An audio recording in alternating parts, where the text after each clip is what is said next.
Bloody unlikely there's anyone up there, Evelyn said. Exhausted by extrovert acting and hasty brain math, coming down off the high of strangled righteous anger, and still choked by the oily toxin of self-disgust, I managed only to lift my eyes across the kitchen table to where Evelyn sat. How'd you figure that? Rain asked for me. Evelyn frowned at her, then at me, then over at Twill. Anybody? Really? Am I the only one with 2 brain cells left? Evelyn huffed. The Sherrowford cult wasn't naked screaming madmen, they were otherwise normal people, with homes, jobs. She flung an irritated gesture toward Kimberly, who was still sitting quietly in the corner where we deposited her. The untouched mug of tea in Kimberly's hands betrayed her nerves, and she flinched so badly she almost spilt some. She quickly averted her eyes to avoid her share of Evelyn's glare. It's all right, she doesn't bite, Rain said to Kim. I certainly do, Evelyn snapped. Why would these vermin hide out in an abandoned building? This isn't a cheap murder mystery novel or noir film. We're looking for Amy Stack, and guess what, she probably lives in suburban Manchester. Rain raised her eyebrows and pulled a fair enough face. Twill laughed. Evie, what are you talking about? They had a castle. Evelyn let out a slow sigh and fixed Twill with a capital L look. What? Twill spread her arms and tilted her chair back on 2 legs with perfect balance. At least one of us was in high spirits. They did. Why not Glasswick Tower block? 'S not where I'd go get lost in the woods, but these people are whack jobs, right? She tapped her temple. An internal struggle passed across Evelyn's face. I wasn't privy to what she and Twill had talked about while Kimberly and I had spent 2 hours pretending to be Wiccan girlfriends, but I recognized Evelyn fighting to swallow one of her usual scathing responses. Go on then, Twill said. Call me a dumb barse, tell me why I'm wrong. You are not only astoundingly stupid, you're capable of missing things right under your own nose, Evelyn said, then sank into a very private glower. Oh dear, I suspected that comment had more meaning than Twill knew. They had a castle because they were doing magical experiments, in their own pocket dimension, hidden from me. They wouldn't be able to hide for long in an old tower block. It's useless. I told you already, I said, and bore Evelyn's glare with ease for once. Tenny reacted, when she saw the tower. She didn't like it at all. I don't want to believe it either, I said. It's too silly. It's absurd, Evelyn said through gritted teeth. That's what it is. That was all I could muster for the moment. I screwed my eyes shut in a vain attempt to control the lingering headache inside my skull. All I wanted right now was to curl up under my bed covers and forget this entire evening, shut out the echoes of pain and the awful awareness of the line I'd crossed. None of the others seemed to notice the difference. Even Rain treated me as if nothing had changed. Surprised you didn't know about the place, right next door to you and all, Twill said. I eased my eyes open to find she was addressing Kimberly. I didn't. Nothing. She shook her head. I knew the castle, that was it. I find that exceptionally hard to believe, Evelyn said. Kimberly froze up and swallowed on a dry throat. She'd been white-faced and quiet since the moment Gillespie had finally spilt the beans about Glasswick Tower. Huddling in the back of Rain's car on the return journey, the only thing Kimberly had said was a tiny, terrified plea to please let her come with us, that she couldn't go home, not now, she had nowhere to go, they'll get her and they'll. Course you can come with us, Rain had said, not missing a beat. Wouldn't dream of sending you off alone, not now. At least that was one problem less, no need to coax or threaten poor abused Kimberly into coming back with us. I'd almost rolled my eyes to hear Rain play knight in shining armor for another girl, but there was no real jealousy in my heart. I didn't have the emotional bandwidth. She hadn't taken much convincing to come inside either. To her eyes, number 12, Barnslow Drive was another rundown Victorian red brick in some forgotten Sherrowford Street. She wasn't informed enough, important enough, involved enough, to know about the Say House C, and she'd been coerced into much creepier places before. Evelyn had glanced her up and down in the front room, grunted, and told Rain to park her in a corner. I believe her, I said, summoning myself back to the present, tearing myself away from the guilt. The last thing we needed was Evelyn going off on one. Kim. Why yes. Yes, Heather. You've never been in Glasswick Tower, and you don't know what the cult did or does there.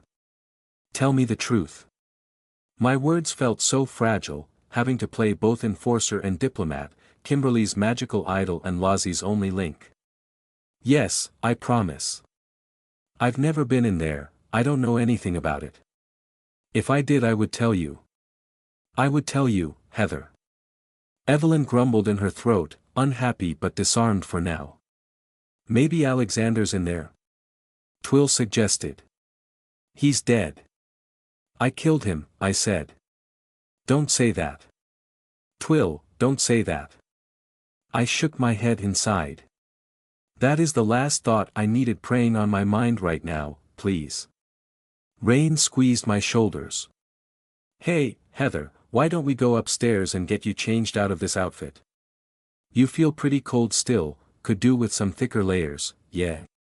No, not yet, I caught Evelyn's expression see hard, staring, taking Twill all too seriously. Think I'm right? Twill asked with a smirk. See? I do have good ideas. Unlikely, Evelyn murmured, then cleared her throat. Mages are hard to kill, but they're not invincible.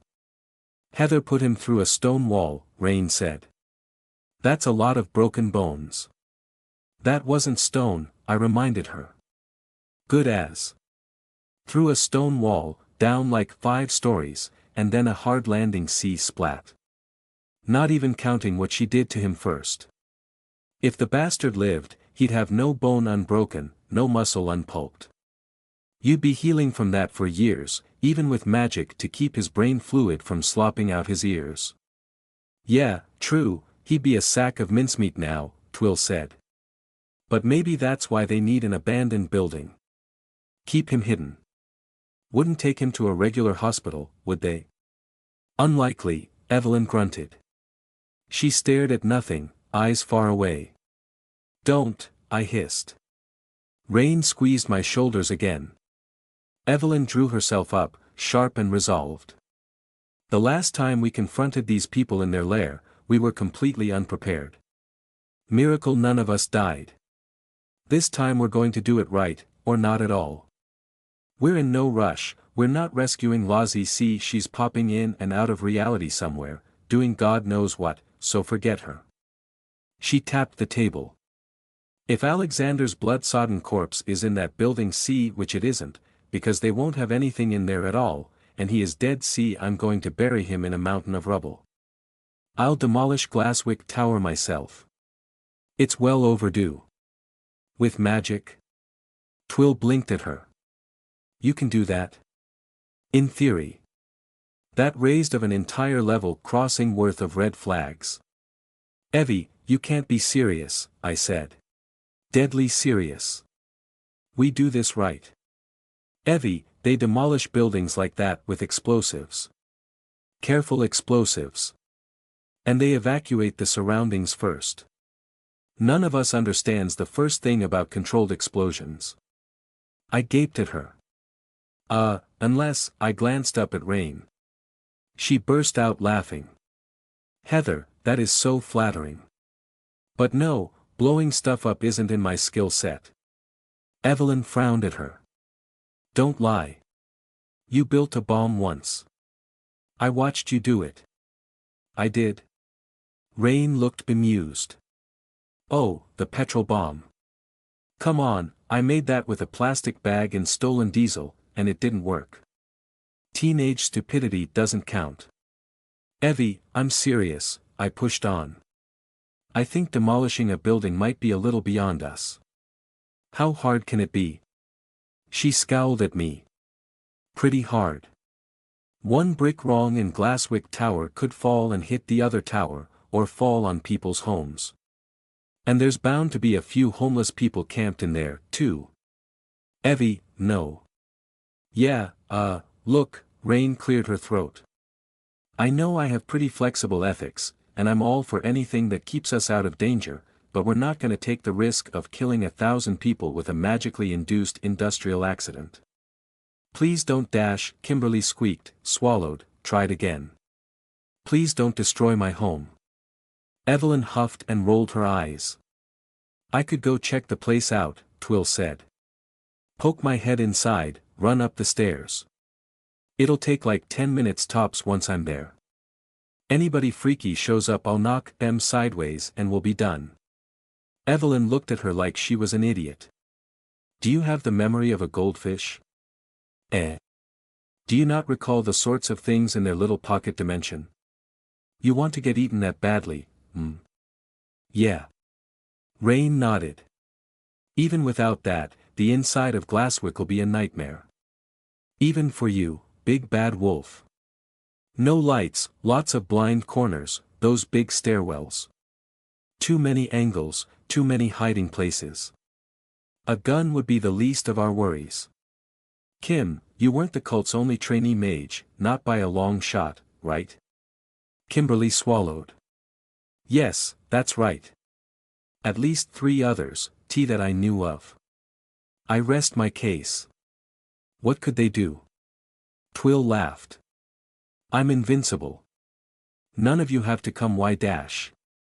I shouted because your idiocy is only outstripped by your, she huffed and screwed her eyes up, hand to her forehead. It's okay, Evie, we know, I said. I'm not certain Twill did know. And I agree. Nobody goes in Glasswick Tower. We're not doing that all over again. If not me. Why not send Preem? Twill asked gently, words on eggshells. She's well. Don't you dare say expendable, I hissed. Twill winced. 'S not what I meant. I mean like, she's, you can just put her in a new body if you need to, right? Evelyn huffed and crossed her arms over her chest, scowling down at the tabletop. I'll think of something else. But we're not setting foot in there. Absolutely not. Preem already had her own task to carry out, complete with its own risks, and we waited for her to return home before we placed the phone call. Just in case. I'd retreated from the crowded kitchen to the sanctuary of upstairs, the familiar textures of wooden floorboards and old rugs under my feet, with the intention of shedding the skirt and tights, wiping the foundation off my face, peeling myself out of the sticky, uncomfortable shell I'd worn all evening. I'd never been to a party, not a real one, but I assumed this was what the aftermath might be like if one had a very bad time indeed, bedraggled and upset with oneself. Rain found me 10 minutes later. Still in all my clothes, squinting into the bathroom mirror as I tried to scrub the foundation away from around my eye, wincing as the bruise still stung underneath. Hey you, she said, came up behind me and gently caught my hand. Hey, let me do that. Soap and water won't do the job so well, you need some of the good shit. Here. She grabbed one of the bottles from by the sink and sprayed the contents onto the wet flannel I'd been using, turned me around to face her, and began wiping the makeup off my face. Gentle fingers traced my cheekbones. I felt like a small girl having her grubby face cleaned, and for a reason I couldn't admit yet, I felt awful. Heather. Hey, it's okay. You really pulled it off tonight, you know. It was hard, but it's over now. I'm fine. I shook my head. Well, no, that's a lie, I'm not fine. I'm emotionally exhausted. Let's get your face clean first, yeah. Rain set back to work on me. I was getting Kim a bit more settled, that's why I was a few minutes. She's freaking out, 'cause all her stuff's back in her flat and she's gotta go to work in the morning. I'm gonna give her a lift though. She'll be alright here overnight. I allowed Rain to lead me over the creaking floorboards to our bedroom, to the fresh pajama bottoms and a blanket we'd left draped over the old iron radiator. I craved the heat, but somehow I knew it wouldn't touch the ice inside me. I went to sit down, to tug the skirt off, but Rain stopped me, lifted one of my hands by the fingers, looked me up and down, and smiled. "What? You look really good in that getup. Those tights, oh." She pulled an approving face. "Killing me." I sighed, not up to blushing or feeling flustered right now. "Rain, I was vomiting an hour ago. I feel disgusting. When we found Lozzie, and things quietened down again, we're gonna both get dressed up and go on a real date. Just you and me, screw everything else for a day. We could go to that noodle place, the fancy one in the shopping center, and that bookstore you like, and anything else you fancy. Rain, anything dash. Shoo." She pressed a finger to my lips. "You don't get to say no to this one. I gotta get you in colorful tights again, 'cause it makes me randy." Rain. I rolled my eyes. I knew what she was up to, but it did the trick. The cold in my chest finally began to thaw. She helped me out of the skirt and tights, rubbed my freezing cold feet, and I wriggled back into the warm pajama bottoms as she wrapped my shoulders in the blanket. I closed my eyes and luxuriated in the heat for a moment, or at least I tried to. "Snug as a bug in a rug," Rain said. The words spilled from me before I could stop them. My voice didn't shake or shiver, only sounded hollow. "I shouldn't have done that. Heather." "Done what?" "I crossed a line tonight. One I didn't even know was there." "Heather." "Hey, hey." She sat next to me on the bed, arm around my shoulders. "I'm not gonna pretend I don't know what you're talking about, but the last thing you should do is beat yourself up about it." I met her eyes, silently skeptical, and she replied with a smirk. "Come on, I know you inside out by now. You feel bad about what we did to that Gillespie woman. I tortured her." "Me? I did that?" Rain let out a big sigh and her smirk dialed down. "I was about to do the exact same thing. Who knows, maybe a trip outside was less traumatic in the long run than me whacking her in the stomach a dozen times." I shook my head. "I sent her outside. I tortured her with an experience I've been through. Self-defense, that was one thing, but how could I?" "Hey," Rain said. "She deserved it." "I know she did," I whined. "I know. She deserves worse. She should be locked up, for life. But I tortured a person. You were justified. You had good bloody reason. We had to find out what she knew, and she'll never see any other punishment for what she did with the cult. If it was up to me, she'd have gotten off a lot less lightly." "It wasn't lightly, Rain. I broke that woman." I felt an awful choke in the back of my throat. "How can you not see this? You're a philosophy student, you've studied ethics. Is torture ever acceptable? Is it? I did it without thinking, in the heat of the moment, and it was an awful thing to do." I buried my face in her shoulder and tried to shut out the world. "So you made a mistake," she said, in a tone of voice that would have made more sense if I'd left the oven on or spilled coffee on a carpet. "Ugh," I groaned. "Everybody makes mistakes. I'm not great at judging these things, it's up to you. If you think you did wrong, then that counts as a mistake. Learn from it, think it over, so next time you'll act differently. And hey, when it came time to think carefully, you didn't kill her." I didn't kill Gillespie, that much was true, but it hadn't been an easy decision. Cringing up at me from the chair in the back office of Grey Magics, she'd stared in utter terror when I'd pronounced her sentence. "You're going to leave Sherrowford tonight," I'd said. "Leave? No, please not again dash." "Shut up." My lips still tasted of vomit and my head rang.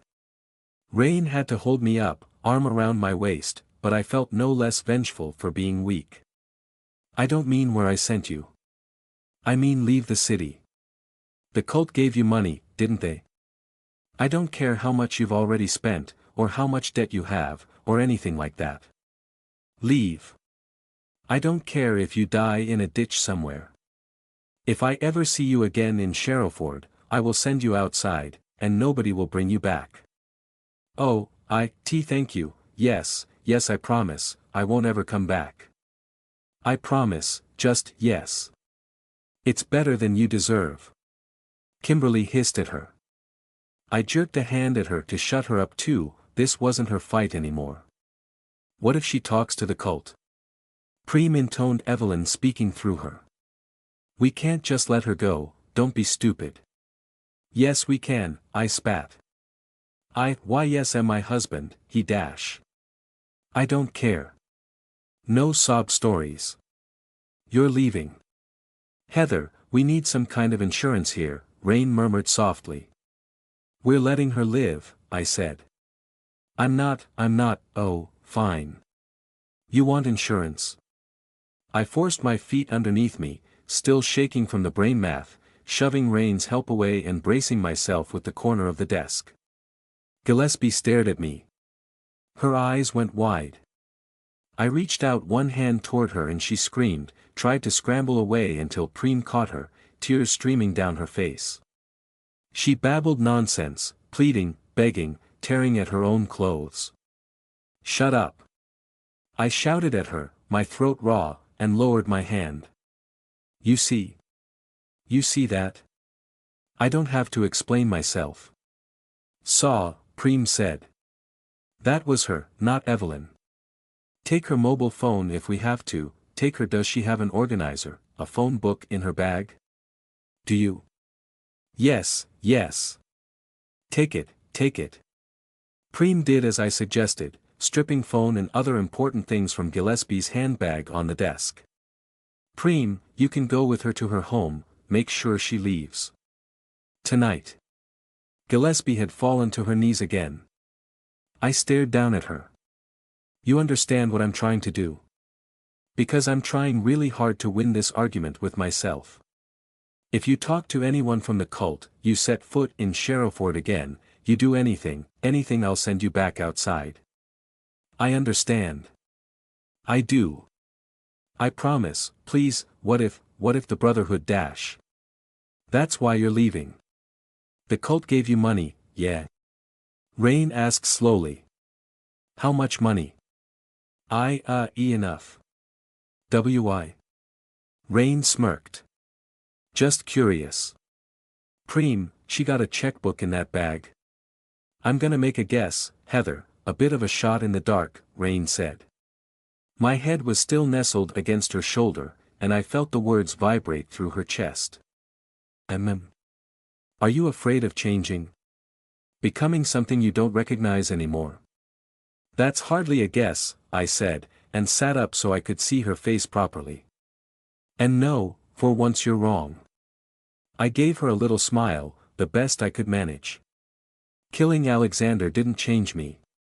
This won't change me either. It's who I was all along, I suppose.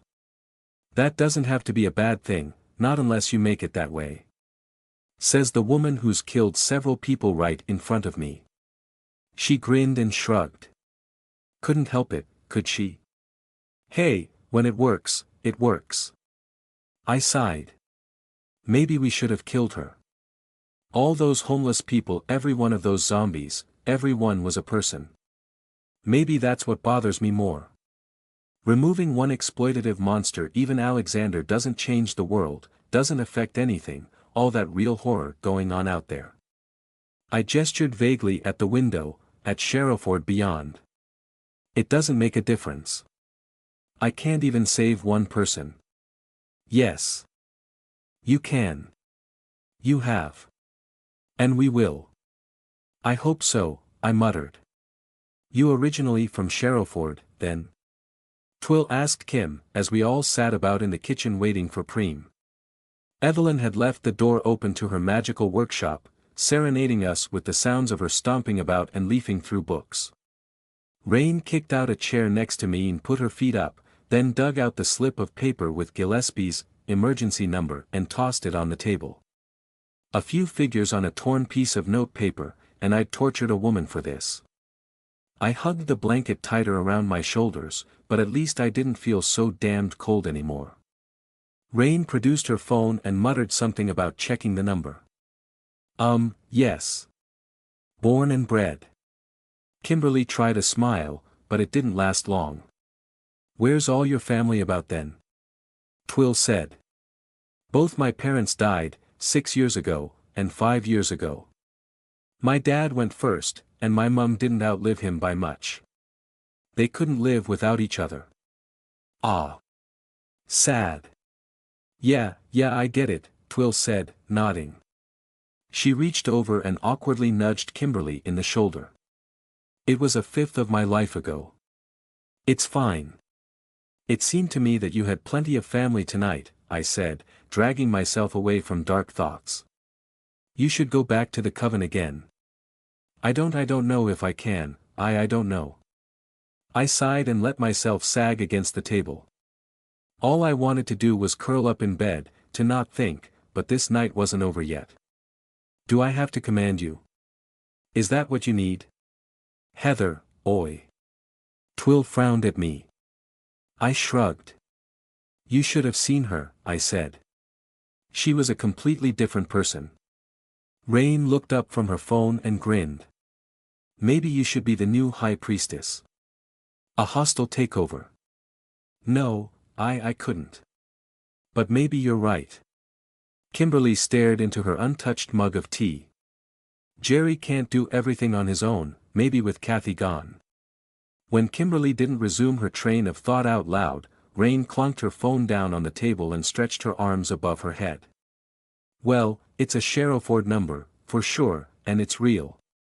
Shows up in listings and stuff, but not who or what it's registered to. Could be anything. No. I shook my head. She was too afraid to lie to me. Rain reached over and squeezed my shoulder. Twill grunted, shrugged, then turned to Kim again. Why'd you like being Wiccan, anyway? What's it like? Why are you so interested in her life story? Evelyn drawled from the doorway to her workshop. She had a face like a thunderstorm. You know what she was. EY. Evie, Rain sighed. I'm sorry, Kimberly squeaked, Et2. Evelyn snapped at her, rattling off Latin at sudden speed. Quid de te? Intellige que dico? I only know a few words, only the things I needed for the spells I was taught. That's all, I promise. Evelyn stared at her like she was trying to bore holes in Kimberly's head, then grunted a dismissal. She shoved discarded mugs out of the way with her walking stick, unrolled a piece of canvas from under her arm, and laid it down on the table. A magic circle draw in hasty marker pen stared back at us, and set a tingling feeling in the back of my skull. Precautions. Evelyn held her hand out. Whose phone are we using for this? Rain's phone, apparently, which she carefully deposited in the center of the magic circle. Who does the talking? Twill asked. Me obviously, Evelyn grunted as she sat down, rubbing her thigh where her prosthetic attached. I'm the only one who can credibly threaten them over a phone line. Can you? Kimberly asked. Can you really do that? Evelyn gave her a withering stare. What do you think? I caught Evelyn's eyes, asking the same question without words. She sighed and shook her head ever so slightly. So, we were powerless. Preen returned a few minutes later, a smart click as she unlocked the front door and let herself in. Rain went to check she locked up again properly, and Preen glided into the kitchen. She took her usual place a few paces behind Evelyn. Success, or not? Evelyn grunted at her. Success, Preen intoned. In my account. Success. Went off without a hitch? Rain asked, coming back in and grinning at the doll demon. She really did it, huh? How much did she have in her bank account? Preem's musical lilt all but sung the number out. £33,722. None of us said anything for a long moment. I believe my mouth hung open. Evelyn snorted, Rain laughed. 30,000 quid. Bugger me. Rain grinned. What are you going to do with it all? Kimberly asked. It's not that much, Evelyn tooted. We could buy a boat. Rain laughed. It goes to shelter, I said, gathering my wits. I put some steel into my voice. We can keep a little, but it goes to shelter. Who? What? Twill blinked. The homeless charity, Evelyn said, nodding. She's right. Oh. Oh, right. And the Trussell people, the food banks, I added. Gillespie preyed on the homeless. Her money goes to helping them. None of us are anywhere near that desperate. Nobody argued, thank God. 30,000 was more than I'd expected. We had to be very, very careful with this.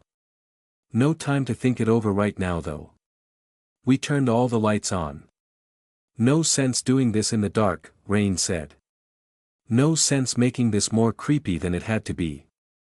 Carefully, Evelyn reached over and set Rain's mobile phone to speaker mode, then punched in the number, and let it ring.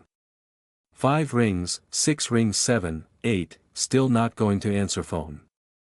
Please, please, I whispered. It is like, almost midnight, Twill hissed.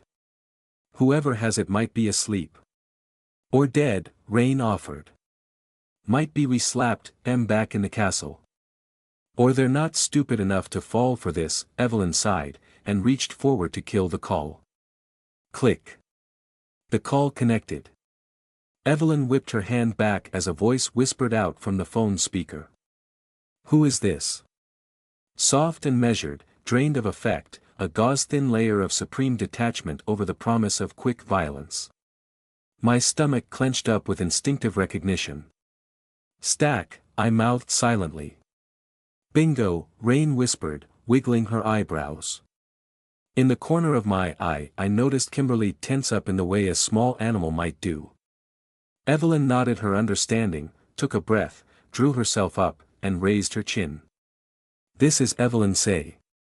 You know who I am, and I know who you are, and you know that if you put the phone down I can hurt you much faster than you can escape.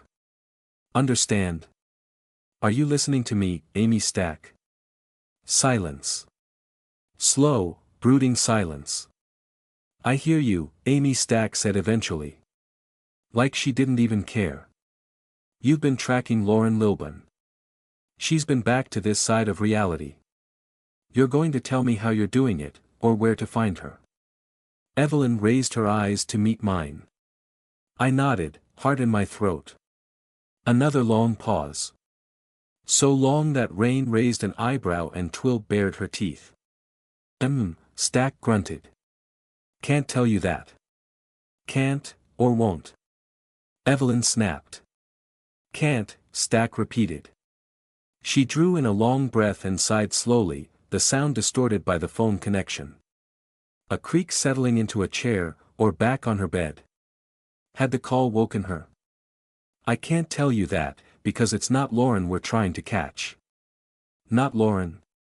I blurted out. Evelyn shot me a pinched frown, but I'd convinced myself I knew what I was doing. Miss Morell. No, if you've seen the same thing we have, it's not Lauren Lilburn. She could still be in there, I hissed. Silence. Who is we? Rain asked. Mr. Edward Lilburn and his associates. Evelyn barked a derisive laugh. Another cult. Don't put on airs, you sad little thing. As you say. My patience ran thin as stretched skin. Was this what I'd tortured a human being for, this stonewalling? Evelyn and Rain were busy making silent eyes at each other, debating how to proceed, while Twill scowled at the phone as if it had offended her. Kimberly was no help at all, curling smaller and smaller on her chair in the corner. I need you to talk to me, Stack, I said, summoning up the shredded reserves of my determination. I tortured a woman today, I sent her outside and brought her back, because I thought she might lead me to Lozzie. And right now I think you're the next link. I don't care what I have to. The words died in my throat. Instinct told me Stack didn't care about threats. Another long silence before she spoke again, reptile thoughts at reptile speed. I need to talk to my boss, she said. I'm going to have to put the phone down. Oh no you don't, Evelyn hissed. You tell me right now, exactly what you people have been up to again in my city. Mr. Lilburn may decide to share certain facts with you, Stack said. Otherwise I wouldn't suggest I ask him. And he's too much of a coward to talk to any of you himself. I'll call you back on this number, likely within 15 minutes. Do we have a deal? Deal, I mouthed, nodding. Deal, Rain whispered. Evelyn grit her teeth. Twill shrugged, Kim stayed silent. Deal, Evelyn said out loud. The call disconnected. None of us spoke for several seconds, until Rain shook herself and blew out a long breath. What's the odds on her actually calling us back? Slim, Evelyn grunted. It's worth a try, I said, throat tight. Preem intoned. Everyone looked at her, but Preem stared straight ahead. Was that meant to be you stepping forward? Evelyn asked. Yes, for your information, of course I've thought of using you. What do you think you're here for? Going anyway, Preem said. Evelyn frowned at her. For Lozzie? I asked. Preem turned to stare at me, but said nothing. I nodded a silent thank you. Rain chuckled softly and shook her head, opened her mouth to speak, when the phone on the table rang softly and made me jump. Evelyn put a finger to her lips, waited a beat, and pressed the answer call button. It's me, Stack's voice floated from the phone speaker. You again, indeed. Evelyn eyed the magic circle, tension plain on her face, but nothing started glowing or hissing or sparking. My vision didn't swim and my head didn't hurt any more than it already did. My boss has decided it's better you're informed than not. Oh, lucky us, Twill sneered. I don't recognize that voice, Stack said. Evelyn swiped a finger at Twill, a silent shut the hell up gesture. Never you mind who that is. Now why would your boss want to share anything with us at all? Convince me this isn't a trap, if you can. Better you deal with this than we have to, Stack said. Mr. Edward is a much more sensible leader than his late nephew. Less ideological, more practical. Terrified of everything. Whatever it is wandering around Sherrowford and the surrounding countryside, if you want it, you're welcome to it. It is Lozzie, I hissed. No, it's not. I've seen it up close. It's a passable facsimile at a distance, but it's not Lauren Lilburn. It's pretending to be her. A spark of dark hope kindled in my chest, but I couldn't believe it, not from this source. You've seen her. That's a lie. Kimberly said. I've seen her too, I know it's her. It looks like her. She clamped a hand over her mouth, wide-eyed. Is that who I think it is? Stack asked softly. You leave her alone, Slaphead, Rain said, low and dangerous. Or I'll be the thing going bump in the night on your skull. Stack grunted. She's wrong. It's not Lauren. It visited us, in broad daylight, to speak with Mr. Lilburn, except it didn't say anything that made sense. What exactly did she say?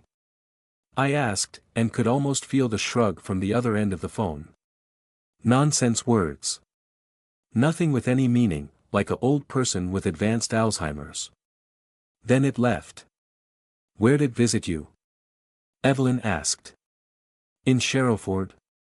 Over in Manchester. Where are you, exactly? Nice try. Stack's tone said it wasn't a nice try at all.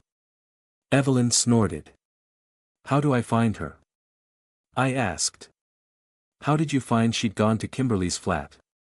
Mr. Lilburn is unwilling to share his techniques. You dash. But, Stack said, soft and affectless as all her speech, but something new lurked behind her words.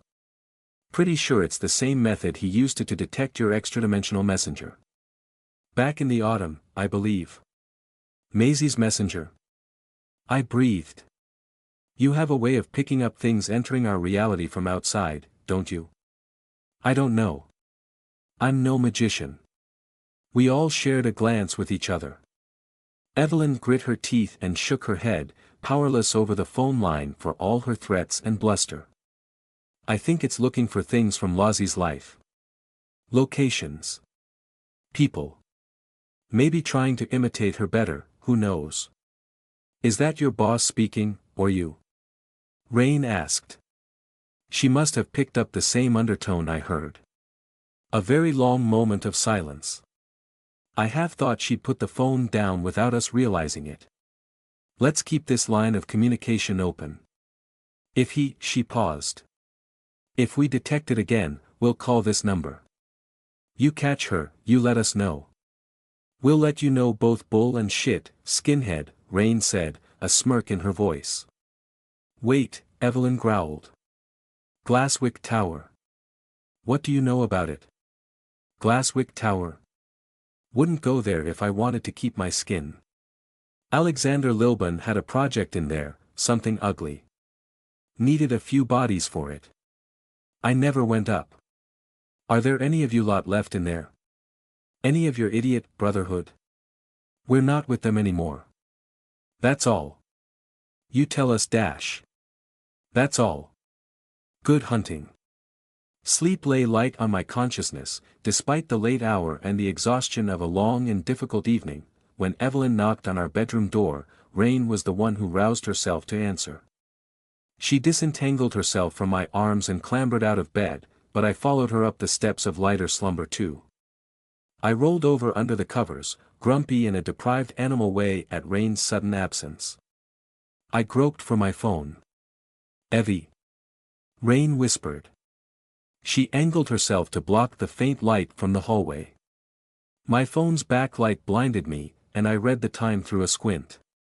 Barely 4 hours of sleep. It's 5:30 in the morning, I groaned. That it is, Evelyn said from the doorway. Cold tension in her voice made me sit up in bed, rubbing at my puffy eyes. Rain tried to usher Evelyn out into the corridor. Hey, Heather, go back to sleep, you need it. I'll be right back, okay? No you won't, Evelyn grunted. And Heather deserves to see this too. May as well show everybody at once, I'm not running through this multiple bloody times. See what? I asked. Evie, what's wrong? Have you not been to bed? Evelyn shook her head. She looked how I felt, with an added layer of tightly controlled worry around her eyes, mouth set straight, knuckles white from gripping the handle of her walking stick too hard. I sent Preem to the tower block. Evie, Rain sighed and smiled, shaking her head. You said you'd wait at least another day. We're all exhausted. 'Cept for Twill, I guess. I couldn't sleep. Thought I may as well do something useful. Deal with it. All right. Dealt with, forgiven, no worries. Now what? What did she find up there? Evelyn hesitated. Evie. I prompted. Her worry was infectious. The buses aren't running this time of night.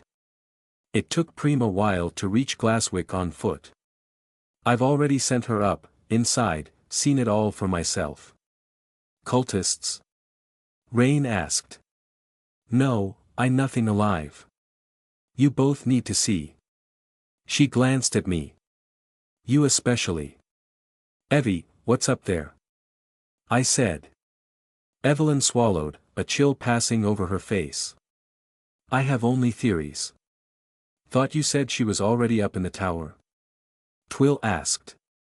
She squinted downward, at the contents of a half-full inflatable paddling pool on the floor of Evelyn's magical workshop at the Preem's eye view in the still water.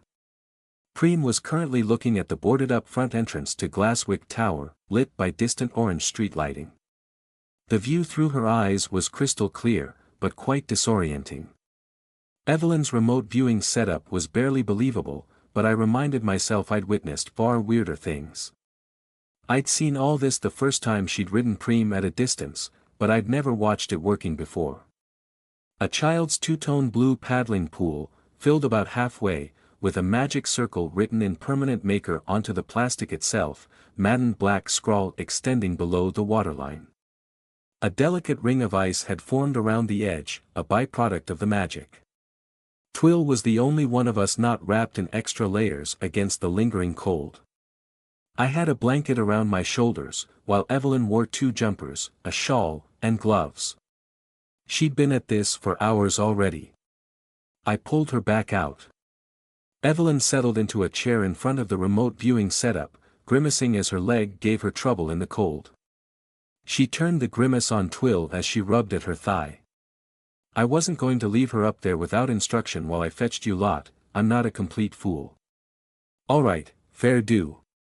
Twill raised both hands in surrender. Evie, Rain said. I'm a bit more concerned at the ruddy great beastie over yonder. Yes, Kimberly breathed from the doorway, unwilling to come any closer. What is that?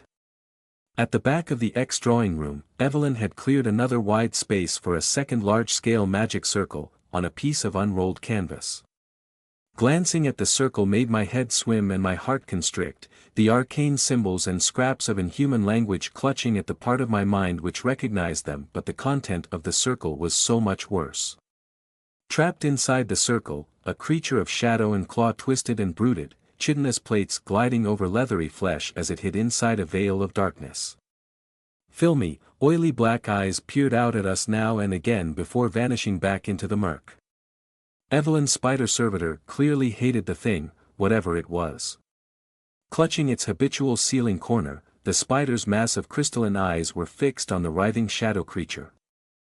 I'd already guessed what it was for, and tried to ignore it. Never you mind what, Evelyn snapped at Kimberly, then turned to Rain. It's for clearing what I've found in the tower. I'll need several of them, probably. 3 or 4 should be enough. As long as it doesn't stage a breakout over there, Rain muttered. She glanced about, located her nightstick propped against the wall, and picked it up. It won't. It's mine. I already bound it, Evelyn said, rapidly losing patience, nodding at the view in the paddling pool's water. Pay attention. Can she hear us? I asked. Preem.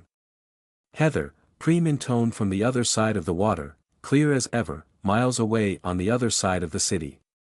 Evelyn huffed and gestured as if to say there's my answer. Nobody beyond her can, but she can hear anything we say here, Evelyn explained, then clicked her fingers. Back inside. Make your way upstairs. What did you find? Was there anyone in there? Twill asked. Shut up and watch. Preem crossed the pathway toward Glasswick Tower's boarded-up front entrance. Her gliding pace lacked the nauseating small motions that one might expect from, say, a person with a camera strapped to their head. Her eyes stayed locked on specific points rather than flicking around, like those of a human being. Still, looking down into a pool of water and seeing straight ahead did afflict me with the gentlest touch of vertigo. I had to keep glancing away. She climbed through the shattered hole in the damp boards over the entrance. Past the huge police notice threatening a 500 fine on trespassers, and everything went dark. Get the torch out, shine it ahead, same as before, Evelyn ordered, then muttered to us. She can see in the dark. We can't. Speak for yourself, Twill muttered. A light flicked on and a compact mag light lifted into view from below, held in Preem's small, deceptively soft hand. The torch beam played over the filth in the entryway. The space was identical in layout to its twin in Gleaston Tower, but heavy boards had been nail-gunned over the lift doors, and the stairwells had been blocked with walls of plywood. The only access to the stairs, a small door in one of the plywood sheets, stood open. People and likely a few animals had camped here at some point, but they were long gone now. Water damage, a few dirty bedrolls, a gutted tent collapsed in one corner. Head up, stop at the 5th floor and give us a quick look there, Evelyn said. Preem turned, slipped through the little door, and started her way up the stairs. Were there no people? No homeless people? I asked in a whisper. Evelyn shook her head. None. Some had been here, I think. I'll show you. That's a red flag, all right, Rain grunted. What do you mean? Twill hissed. Concrete building. Shelter, isn't it? And the police don't give a toss, not out there, Rain said, still watching Preem's slow ascent up the echoing, dark stairwell. The lower couple of floors should have a few people trying to live there, at least, even if just shooting up or sleeping. Why keep away? Aha. Twill nodded slowly, frowning to herself. The kids, around, Kimberly started, and crept a few paces into the ex-drawing room, terrified eyes glued to the horror in the magic circle at the back of the room. Kim. I prompted. She swallowed. The kids around the estate, she said, rallying. They wouldn't go in there either. They used to dare each other, I think, but they stopped for some reason. I'm sure I heard a silly urban legend about it being haunted. Ha, Evelyn barked with humorless laughter. They're not wrong. Haunted, by like, a ghost. Twill's eyes went wide. You found a ghost? Evelyn sighed and shot a withering look at her. It's a metaphor, you idiot. I'd prefer I had found a ghost. Preem stopped at the 5th floor and walked a few paces from the stairwell into one of the tower's residential corridors. The light from her torch slid over closed and locked front doors, but a few hung open, kicked in or broken down. Poke your head into the first couple, Evelyn ordered her. This is all normal, all like this, all the same, up to the 15th floor. Most of the flats are locked tight, but there's a few that people have obviously tried to live in, at some point. Maybe there was still running water, who knows? Preem showed us the evidence, and it didn't amount to much. A few lost possessions and otherwise stripped bare concrete boxes, places that had once been homes. A few candles had burned down to long cold stubs. Discarded food wrappers. A condom in a corner. Nothing spooky, except the claustrophobic dark and the specter of poverty. What's at floor 15? I asked. That is beyond my powers of description. Preem returned to the stairwell and continued up, her precise footfalls echoing down the long concrete tower, the torch beam ascending the stairs ahead. She passed the landing for the 10th floor, above the level of the boarded-up windows, and the cave-like darkness finally abated. Light pollution leaked in through the smashed glass, catching jagged concrete corners and the metal handrail. Snatches of nighttime Sherrowford passed by on the edge of Preem's vision. Sunrise was still hours away. Wonder if she can see us from up there. Twill mused. Don't be stupid. We can't see the towers from here, Evelyn said. Hey Preem, Twill spoke up. Flash your torch out one of the windows. No, Preem intoned, her voice echoing off the concrete. See? Evelyn snorted. Even she knows not to listen to you. It's just a joke. Twill huffed and crossed her arms. The stairwell beyond the 15th floor was blocked off by another construction site plywood barrier. The only way through was another one of those flimsy doors.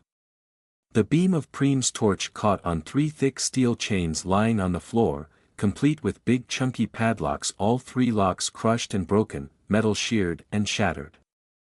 Stop there, Evelyn said. Show us the chains. Lemme guess, they were like that when you got there? Rain asked. What? No. I had Preem rip them off. But they're all new. Look, no rust on them. I peered forward at the image in the water. She was right. Compared to everything else so far in the crumbling, abandoned shell of Glasswick Tower, the padlocks and chains were conspicuously shiny and new.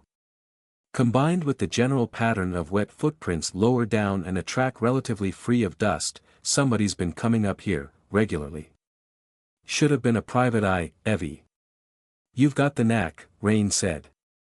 Knack, nothing, Evelyn snapped.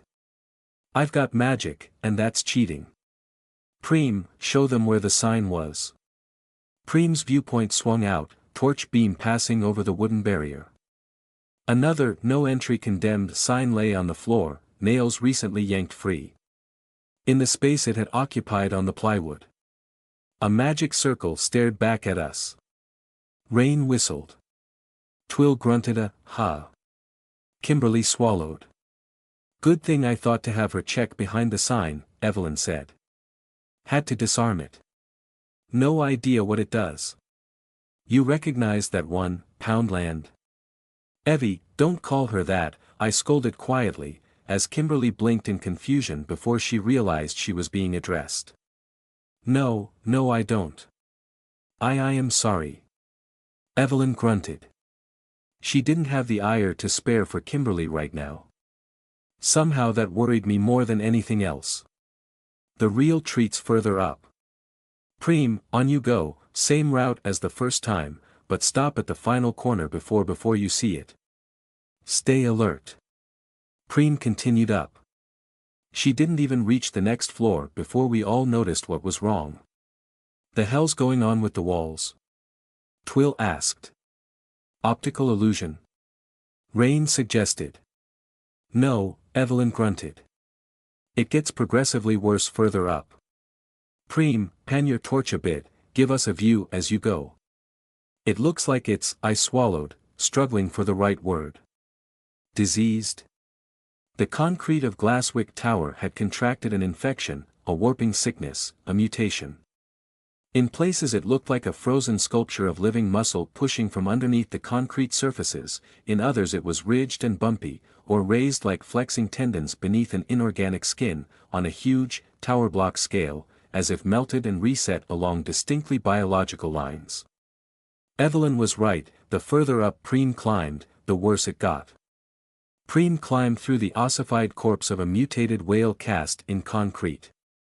Kimberly had to turn away as the effect worsened, a nauseated look on her face. Twill pulled a grimace, and even I felt a little ill at the sight of this architectural violation. Then the stairwell suddenly opened out, the interior walls fell away. Stairs still continued upward to the remaining floors, but around Preem a wide darkness yawned. She showed us what lay within, pointing her torch left and right. Holy shit, Twill breathed. Shit is right, but there's nothing holy here, Evelyn grunted. I think it's 5 floors worth of space, semi-hollowed. Pieces of concrete wall and floor remained, but shot through with gaping, organic-looking holes and gaps, twisted into disturbingly biological shapes, ganglia and nerve bundles, sinews and cartilage, as if the building had tried to become part of a giant body, and failed. Steel rebar poked from shards of cracked wall, piles of concrete grit lay everywhere, shed as the structure had crumbled and buckled. Whatever this was, it had died or failed to be born. Preem strode into the space, up a sort of walkway of concrete, toward the center of the cleared floors. She approached a corner, and the leading edge of her torch beam caught what could only be the heart of this place, a nexus of bunched imitation muscle fiber, tendons, and nerves. The core of this thing was not the gray of dead concrete, but distinctly crimson, and glistening. Stop, Evelyn snapped. Preem, stop there. She turned to me, and sighed a deep sigh. Heather. I think you should sit down. This is going to upset you the most. What? I blinked at her, then back at the view in the pool. My stomach turned over. It's not lousy, it dash. No, of course not. Bloody hell. I wouldn't do that to you. If I'd found her, I wouldn't do it like this. She waved a hand. Sit. Okay, sure, I dash. Rain already had a chair for me, pulled from the table. I sat down, a little shaky, and Rain gave Evelyn a measured frown. Evie, drop the suspense act, she said. Heather's plenty tough, but I don't think any of us want to get surprised by something horrible, yeah? It's gruesome, yes, all right. Turn away if you're suddenly feeling squeamish, Evelyn said. But that's not the point. Look, if I just say it, you'll all freak out. I need to show you the proof. He's dead. Preem, go ahead. He. Evie, who? The question died in my throat, as Preem turned the final corner of knotted concrete. She walked the length of a projecting spar, up to the center and purpose of this disgusting aberration, and played her torch over her discovery. Meat. Like a heart, no, I corrected myself, like a tumor. Muscle fibers of frozen concrete converged on a central point, blood and meat colors fading in as they approached, as they wound around and merged with the figure in the middle. Minced flesh, spars of shattered bone, ribs exposed and cracked from awful crushing. Force, limbs clad in charred shreds. Head a burst melon, a few scraps of blonde hair clinging to flaps of scalp. Once red blood was now dried and black, shiny like tiny beetles. The wreckage cradled by a concrete harness was barely recognizable as a human being, let alone as Alexander Lilburn.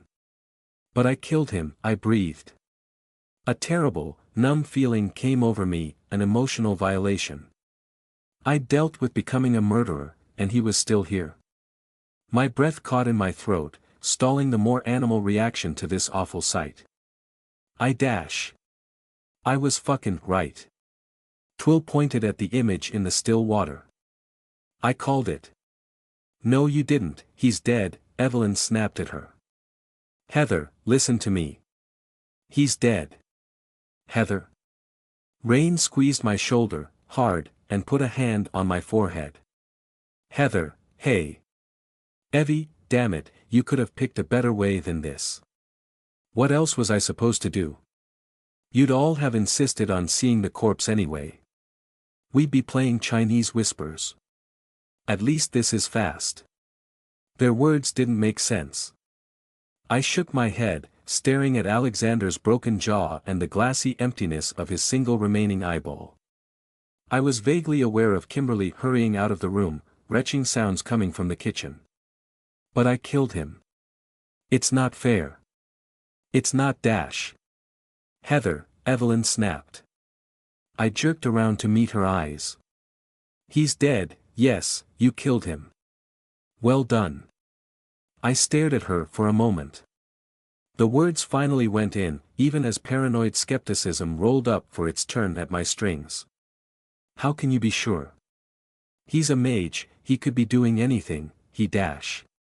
Does that look anything like alive, to you? Evelyn thumbed at the human wreckage on display.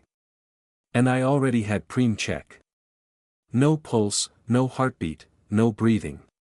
He's stone cold, Preem. Preem, stop, you dash. Preem was walking the final few steps toward the mangled corpse. Heather, she intoned, and suddenly I knew exactly what she was doing, for me. She ignored Evelyn's instruction, and lifted Alexander's head with one hand. His dead, empty eyeball stared at nothing. Evelyn sighed. Point taken, thank you for the demonstration, she grunted. He's dead. We won. He's not coming back. She waved her hand in front of my face. You with us? Evie, I tooted at her, pulling myself back together. Yes, how did you expect me to react? Like that, mostly, Evelyn grunted. You're fine, Heather, you're fine. Rain murmured, for me alone, and squeezed my shoulders. I shook my head inside. My gaze drifted back over to the view through Preem's eyes. She'd stepped away again, allowed the corpse's head to droop. Alexander Lilburn looked like he'd been run over by a tank. That's what I did to him. You killed him super dead, Twill said, then frowned. Why is he not, rotted and all? Evelyn cleared her throat. I can only presume what we're looking at right now is an attempt to prolong his life, a failed attempt. The flesh is preserved, but nothing else. Yeah, I'm no doctor, Rain said. But that looks like major brain damage. His bone dome is cracked right open, I see brains. He dead. Right, Evelyn grunted. His people must have brought him here, or maybe his big zombie did, as a sort of final act of devotion. Plugged himself into whatever the hell they were already working on, but it didn't take. It wasn't exactly guarded well, I can only assume they've abandoned him. What was he doing? Turning himself into a building? Twill asked. Heard of weirder fetishes, Rain added, shrugging. Maybe he was into that. What? Twill squinted at her. Rain laughed. Always trying to keep it light. How could she laugh at the sight of this? Evie, I said, gently, carefully, while glancing at Twill. I doubted Evelyn wanted her to hear the details, but I had to ask this. What if he was doing the same thing your mother tried to do? Evelyn's eyebrows rose. She nodded, taking me seriously, thank God. I already thought of that. It's vanishingly unlikely he had access to the same resources she did. And anyway, he lacked the essential component, an emotionally and psychologically dominated close relative. You can't just poof. She made a gesture from the side of her head. Takes years of preparation. Lozzie's a lot of things, I gather, but she's not cowed or submissive. No. Okay, I nodded, trying to take a deep breath. I'll try not to worry about that part. What's this? Twill asked, frowning. Never you mind, Evelyn grunted. Spersonal. I noticed Kimberly peer carefully into the room again, her face pale and drawn. She turned away at the sight of her former master's shattered corpse, but Evelyn wasn't about to let her go. She raised her hand and clicked her fingers. Kimberly. Yes, you, I see you lurking there. Any idea what he was doing?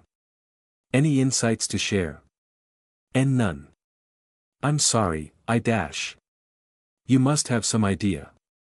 Use your brain. They were training you as a mage, you must have heard something. Part of a plan, an overheard conversation. Think. I opened my mouth to tell Evelyn off, to get her to ease off Kimberly, to tell Kim it was okay, but then I noticed an oddly familiar shape hanging in the darkness above Alexander's corpse. My blood went cold in my veins. Preem, I said, my voice on autopilot. Please step back a pace and pan the torch upward. And to the sides as well. There's more. Preem moved the torch as directed. Evelyn frowned at me, at the shake in my voice, and then she saw what I saw. We all saw it. Above and to both sides of Alexander's shattered corpse, his followers, his cultists, whoever had put him here, had drawn a trio of identical murals on large flat pieces of uncorrupted concrete. Daubed in charcoal or tar, black dried flaking blood, and a brown substance I'd rather not speculate on. Eyes. Each mural showed a single great lidless eye. Black. Expressionless. 6 feet wide. They all gazed at a point in front of the body, as if positioned to regard a supplicant or worshipper before this twisted altar. Graffiti, drawn in natural if abnormal materials. That was all. Nothing special. But somehow this urban cave art captured the faintest echo of the unspeakable feeling, the unyielding, crushing attention. For a split second I was a child again, naked in the dark, my skin and flesh and neurons and atoms peeled back by the watching of the eye. Then the feeling passed.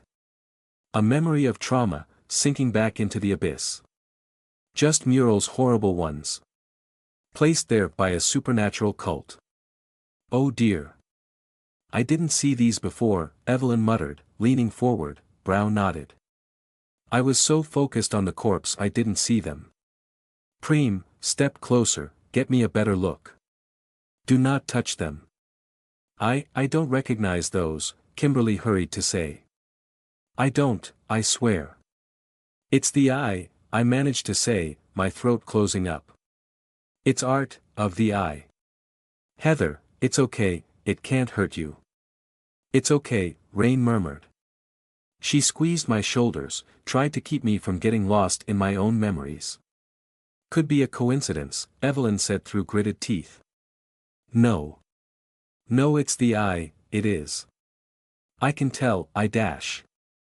Alright, okay. I believe you, Evelyn snapped. Don't know if that helps us figure out what he was doing, though. He made contact. I don't know. They magical? They do anything? Twill asked. Evelyn shook her head. I don't believe so. I don't see any magic circles, no workings connected to them. Nothing. They're just art. I nodded, trying to let go. What if the cult, what if? If they made contact with your eye? Evelyn finished for me. I don't know. What I do know is we destroy this place, tonight, and smash those images. Burn it down, Rain said. Oh, please, I said. A tower fire is easy, if we get enough petrol in there. It's 90% stripped, Evelyn said. There's nothing to burn. At least this doesn't have anything to do with Lozzie, does it? I asked. Evelyn took a moment, then shrugged. That didn't fill me with hope. Certain kinds of magic are stronger when family is involved. Blood family, I mean. I doubt very much it's a coincidence that the brother is enmeshed in this. She waved a hand at the whole awful concrete mutation. And the sister is wandering around with some outsider living in her head. This is connected. We need to clear the place out. The upper floors may contain more nasty surprises, or hopefully some way to find who put him here, somebody we can beat until they tell us what we want. Bloody right, Rain said. That's what my little nasty back there is for. Evelyn thumbed over her shoulder at the shadow creature in the magic circle at the back of the room. 3 or 4 of them, clear the whole place out, the upper floors, and burn Alexander's corpse, yes, to be sure. Just in case. Can never be too careful. Preem, time to leave again. Hold up, Twill said. Why not be sure right now? What do you mean? Evelyn grunted at her. Twill looked at the pool, at Alexander's limp corpse, then back at Evelyn. She gestured with both hands, as if it was obvious. Pull his fucking head off. Pull it off, Preem echoed from the other side of the water. Yes, please do, I added. Rain snorted. Make sure he's dead. Sometimes, you big dumb mutt, Evelyn said. I really like how you think. She favored Twill with a nasty smile. You heard her, Preem. Twist his head off. Mind your sleeves on the blood, I said, trying to focus on anything except what those eyes might mean. Preem held the torch between her teeth.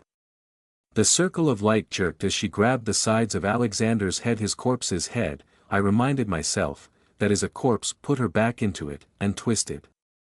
A dry crunch, the sound of tearing meat. His neck put up little fight against Preem's inhuman strength. I squeezed my eyes shut. I hated the man, but I couldn't watch that. Kimberly made a pained noise in her throat and turned away. Twill winced and let out a little, ugh. Evelyn sighed, trying to conceal the way she turned green in the face. That's him done then, Rain said. When I turned back, Preem was holding up Alexander's severed head in one hand, pointing the torch at it with her other. Done, Preem echoed. It wasn't much of a head, with the skull cracked and the jaw broken and teeth missing and one eyeball burned away.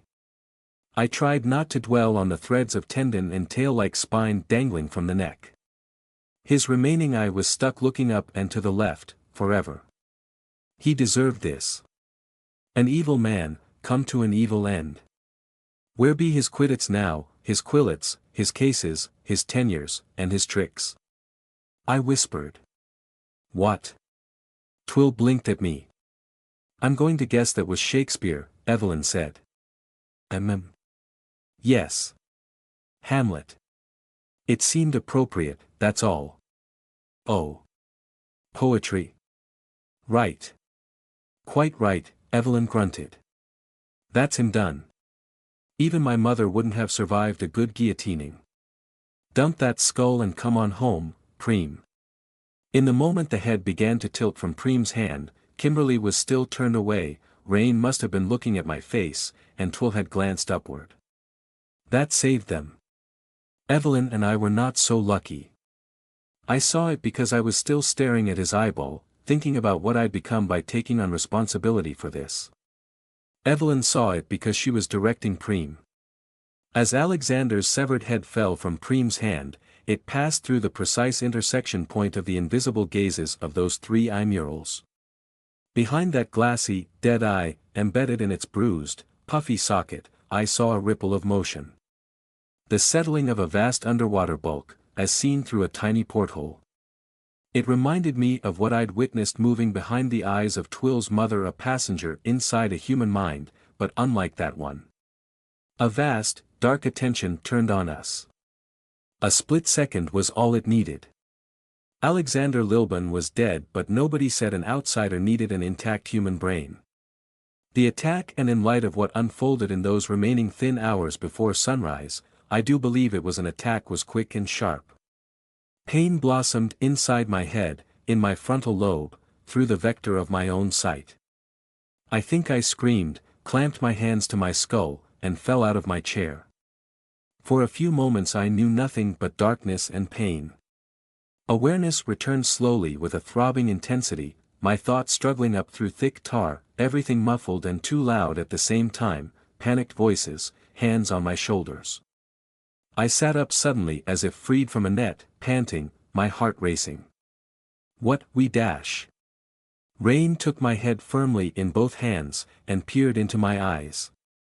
She glanced over her shoulder and back, saying something, Twill's name, a command to calm down, muffled by the pounding of my own blood in my ears.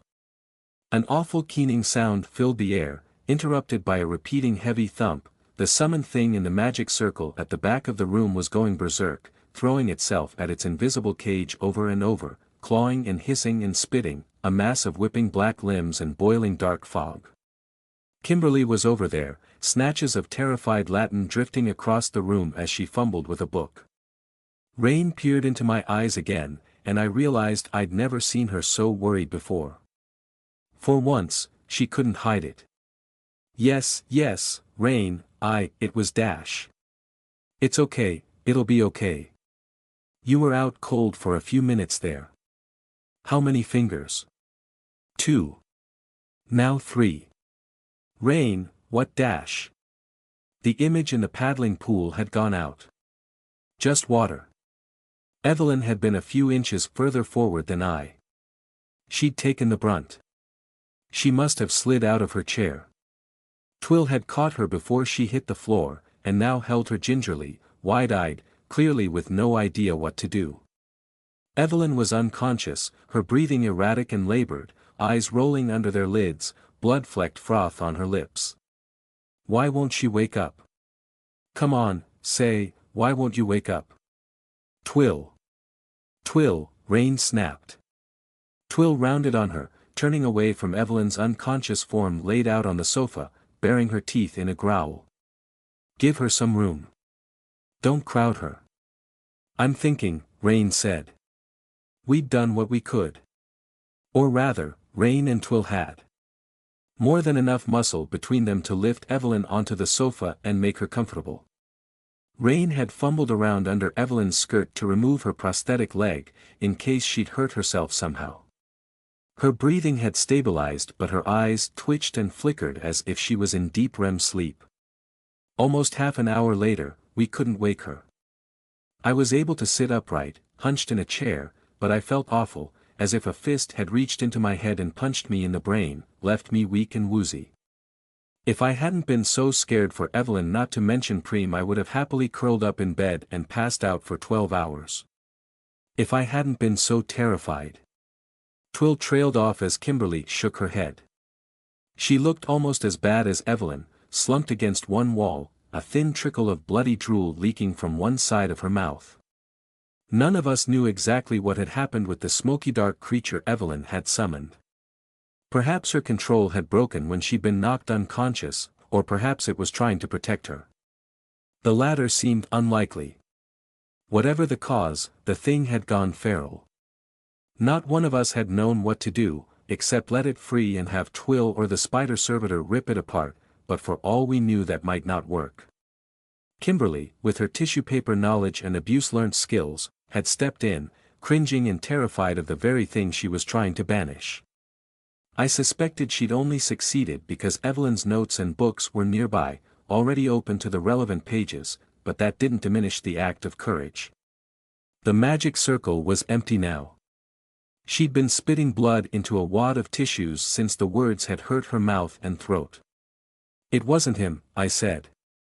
My voice felt thin and weak. It was something inside him. It was the eye. It was those murals, the graffiti. "It'll be okay," Rain said, squeezing my shoulder.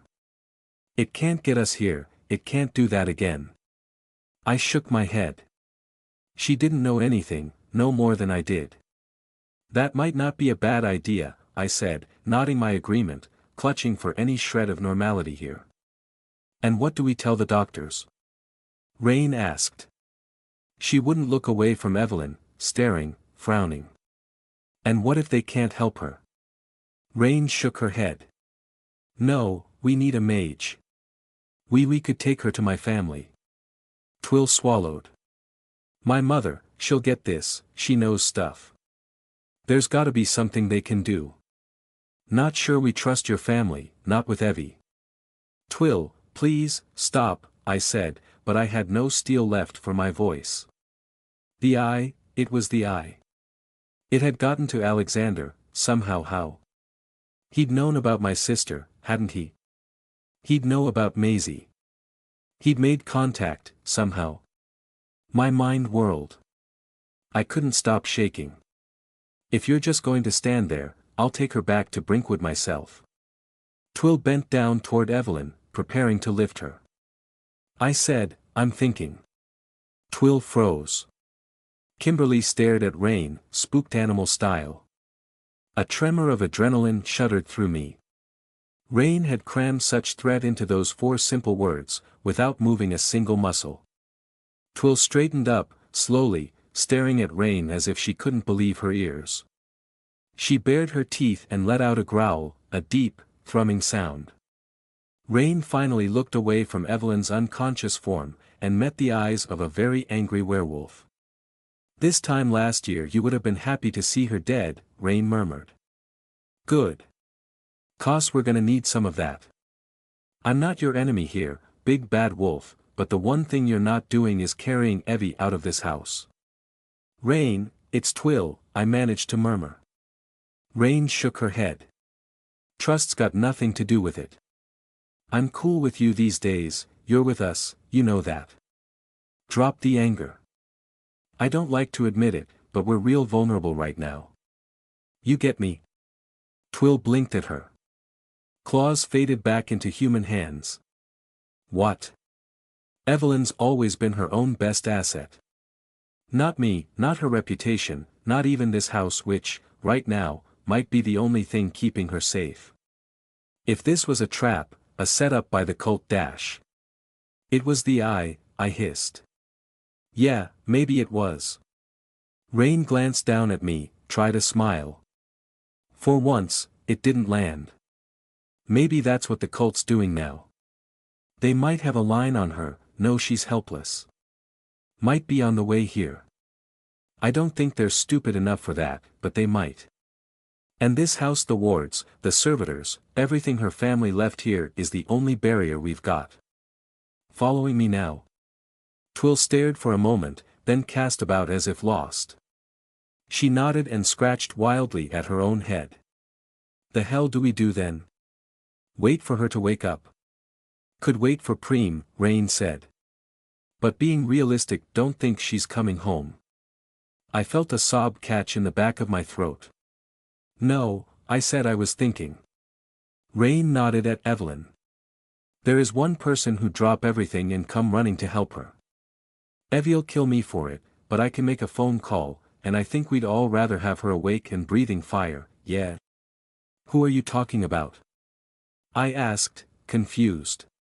"Remember back when we were trying to figure out Tenny? Remember the phone calls, the other mages? Remember Felicity?" "A little. Vaguely. I thought she was dangerous. Not to Evie, not in that way. Long story. I'll get my phone. If I tell her what happened, she'll be here by nightfall. None of us could have stopped her. Kimberly couldn't even rise to her feet without shaking. By the time I managed to get myself out of the chair and through the kitchen, Twill was already in the front room, shoving her arms into her coat and stamping into her shoes. Twill, I've never asked you for much, but right now we need you here, Rain was saying. The house gets hit, we're gonna need you.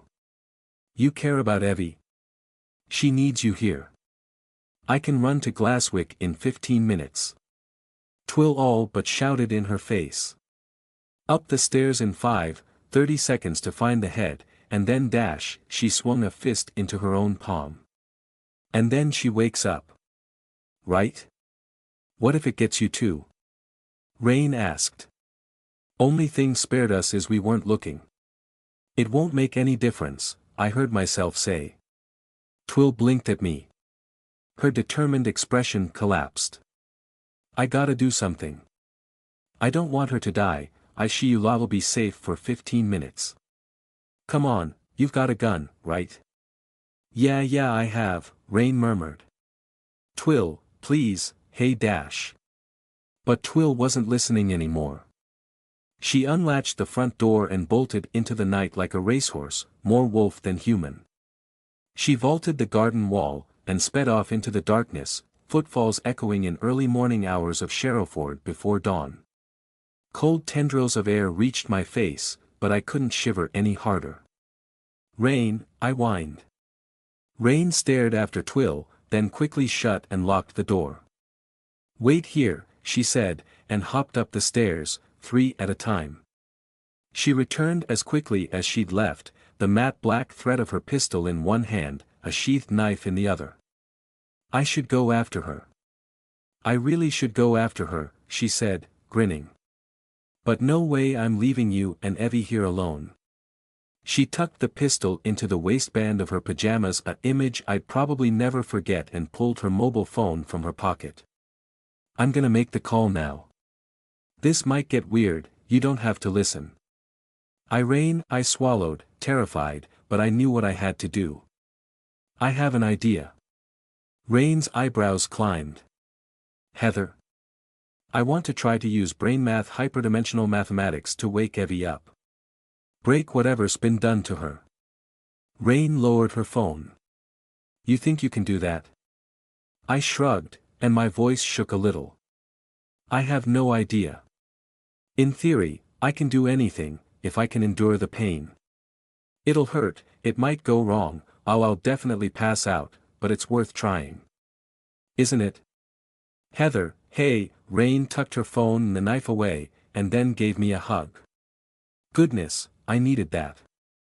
She wrapped her arms around me, and for a moment I felt that tiny little bit better, that shred of safety in the one place I'd found real security in life. She sighed. I don't want you to hurt yourself too. It's worth trying. Okay, I get it, yeah. She pulled back, glanced at the kitchen door. Kimberly was bracing herself against the doorframe. Kim, you holding up all right? I think so, Kimberly croaked. May I get some water? Course you can. We're gonna try to wake Say. We might need you nearby, I don't know, this isn't my Dash. Knock knock. The room echoed with a knocking on the front door. All 3 of us stopped and stared. It's Twill, she came back, I said. Maybe. Rain stepped away from me and drew her gun, held it low, in both hands. She transformed in a split second, from comforting softness to whipcord-tight tension in every muscle. Both of you get in the kitchen, behind a wall. Somebody watch Evie. Rain, be careful. Careful's not in my vocab. I'll try, she hissed. She stalked toward the front door, but kept herself off to one side, listening to the deafening silence. Kimberly put a hand on my arm, tried to encourage me to hide with her. Knock knock knock. Rain pointed her gun at the door. That you back with us, Twill, she called out. The reply came after a long silent pause, as if the speaker had to think very carefully about how to form words, how to use its lungs and larynx, mouth and tongue. It didn't do a very good job. Open up, 3 little piggies, it said, in a nightmare imitation of Lozzie's voice. That voice was an awful thing because it still sounded like Lozzie. Even muffled through the thick wood of the front door, it was a noise from the pit, a discordant mockery of human speech that set the little hairs standing up on the back of one's neck. Like hearing a foreign language for the first time, the brain stumbled to render raw vocalization into comprehensible words. The sounds were all wrong. The inflection, the cadence, the timbre wrong. Not merely not Lozzie or not human, but not even biological. A hissing of breath over desiccated meat, the crackle of static, rusted metal on cracked stone. My brain refused to accept that I'd heard actual words. I broke out in a cold sweat. Kimberly's hand tightened on my arm like a vice. Not by the hair on my chinny chin, Rain called back. For a confused, horrified moment I had no idea why she'd said that. The words made no sense. Had my language processing center been corrupted by that terrible voice? Was Rain losing her mind, too close to that thing on the other side of the front door? 3 little piggies. I blinked, came back to myself. The 3 little pigs, of course, though there were 4 of us in here and the wolf at the door. Lozzie's sense of humor. Rain had talked back to that voice. Her eyes glued to the door, handgun held steady, muscles whipcord tight. I could barely squeeze a breath down my constricted windpipe, but Rain had talked back. What was the next step? I'll huff and I'll puff, and blow your house down. Don't open the door, I hissed. I clutched the blanket tighter around my shoulders. Ain't gotta tell me that, Rain murmured. A second passed, 2 seconds. Next to me, Kimberly trembled like a sapling in a storm. Heather, we should hide, she whispered, but I was rooted to the spot. Was it really Lozzie out there? I couldn't imagine that voice issuing from her throat, it was unthinkable, even possessed by a demon from outside. My skin crawled at the thought of that thing getting inside the house. A bone-deep panic settled into my marrow as I realized what was happening, as I realized what I was truly afraid of. The cult didn't know that Evelyn was unconscious and Preem was gone and Twill had run off the I did. Or at least, its servants did, between the graffiti and Alexander's corpse. And now this thing pretending to be Lozzie had come for me. Lozzie, I heard myself say out loud, calling to her. Where I found the courage, I had no idea. Lozzie, please don't come in please. No reply. 3 seconds. 5. 10. That all you got? No comeback? Rain called out again and received no reply. She crept up to the door on silent feet, gun still pointed at approximately where Lozzie's head would be on the other side. Rain. I hissed. Don't dash. She hushed me. I bit my lips, tried to convince myself that Rain knew what she was doing. She pressed her ear against the door, then backed away again. Nothing. Why you can't hear her breathing? Kimberly stammered. Nothing, Rain repeated. Reluctantly, she glanced over her shoulder, at Kimberly and Kim, I need you to do me a favor, quickly. Go dash. Me. Kimberly's face looked like that of a condemned woman. I am not going out there, I'm not, I can't, I dash. Go upstairs. The corridor. Rain said, clear and firm. Second window on the right has a view down to the doorstep. Call out what you see. I dash. If I know what's there I can shoot it through the wood, Rain said, in the same tone one might discuss assembling furniture. I need a spotter. Upstairs, now. Rain, no. I hissed. You can't dash. Okay, I'm going. Kimberly scrambled away from me and up the stairs, unsteady on her feet but doing as she'd been asked. I stared at Rain in mounting horror, shaking my head, trying to form words. "You can't, Rain, you dash." "It got her to go upstairs," Rain whispered. "Besides, that ain't Lozzie out there." "No way." Kimberly's footsteps stumbled and hurried across the upstairs floorboards, then stopped. A horrible 2 seconds of silence. "Kim." Rain called. "There's nothing there." Kimberly's frightened voice called back. She's gone." "The back door." I hissed. "It's locked," Rain said. Her eyes roved over the house, seeing the walls beyond the room as she calculated. "Windows too. I made sure after Evie passed out. Plus, the house is warded. This is a fortress, it can't get in." Cold realization clutched at my guts. I could. Rain raised an eyebrow. "Don't you remember? When I saved Evie? I could get into the house. Go around the door, around the walls, come in from outside." Rain paused, assimilating this new vector of threat in a split second. She crossed the front room to my side, eyes flicking between the doors to the kitchen and the disused sitting room and up the stairs, gun still in both hands.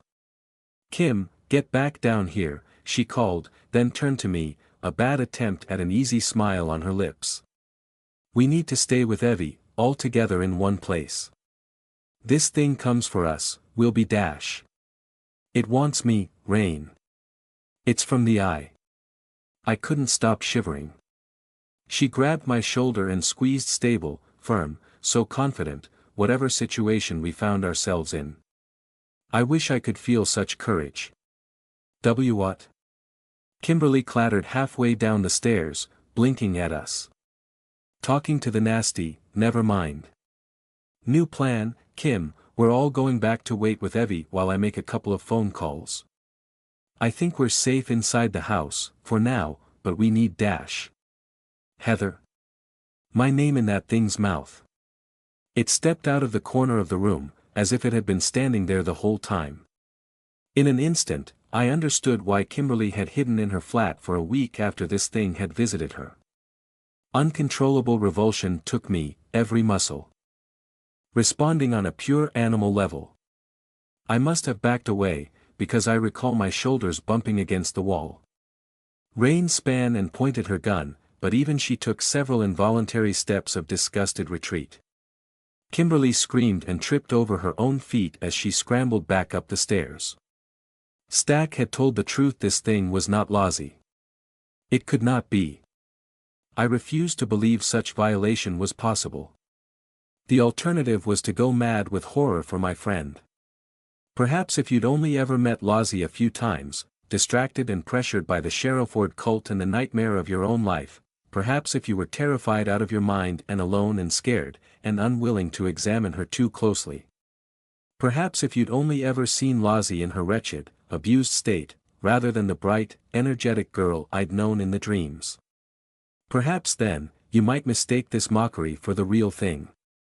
The Lozzie thing walked toward me, limbs jerking and muscles pulling as if connected to a puppeteer's strings. The mouth a slash in a plastic bag pretending to be a face pulled and twitched into an alien approximation of a smile. "Heather," it repeated. Skin and face like plastic, without a single blemish or pore, bunching as it moved. The hair long and straight and limp, nothing like Lozzie's wild tale of floating gold. The clothes, jeans, tight shoes, a t-shirt moved as if extruded from the skin beneath, not fabric at all, and failed to conceal the flawed operation of the lungs and the chest.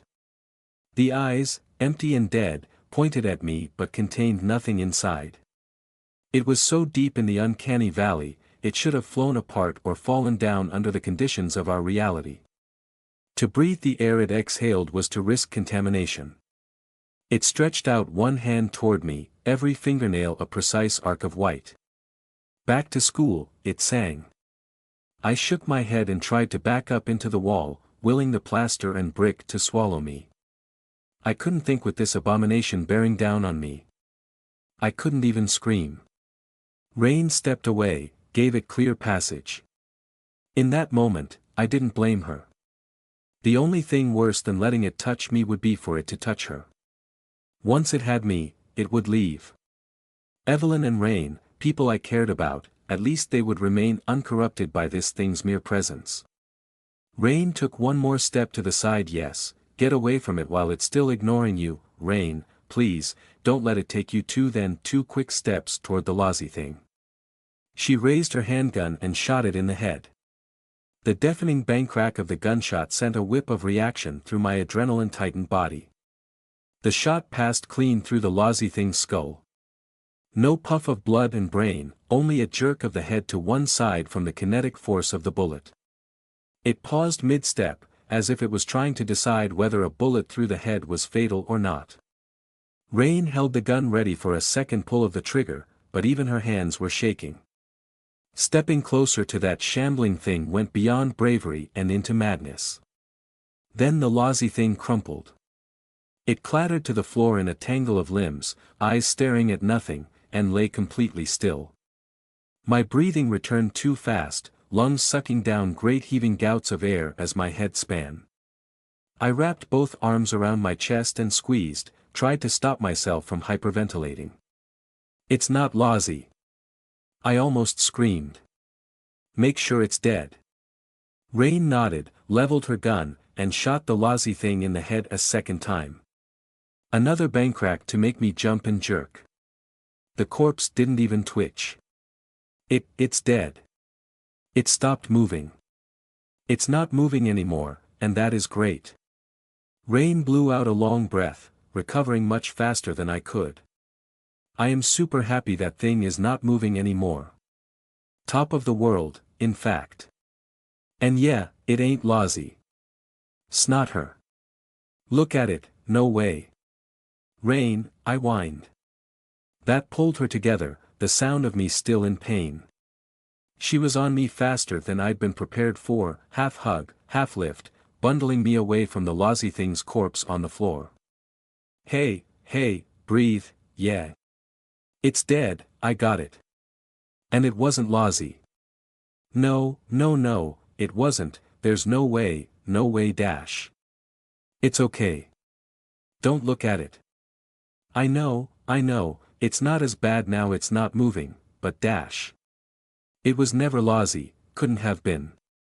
I couldn't take my eyes off the thing. Now the animal terror was beginning to subside, the deeper fears surfaced. Couldn't have been. It's nothing like her.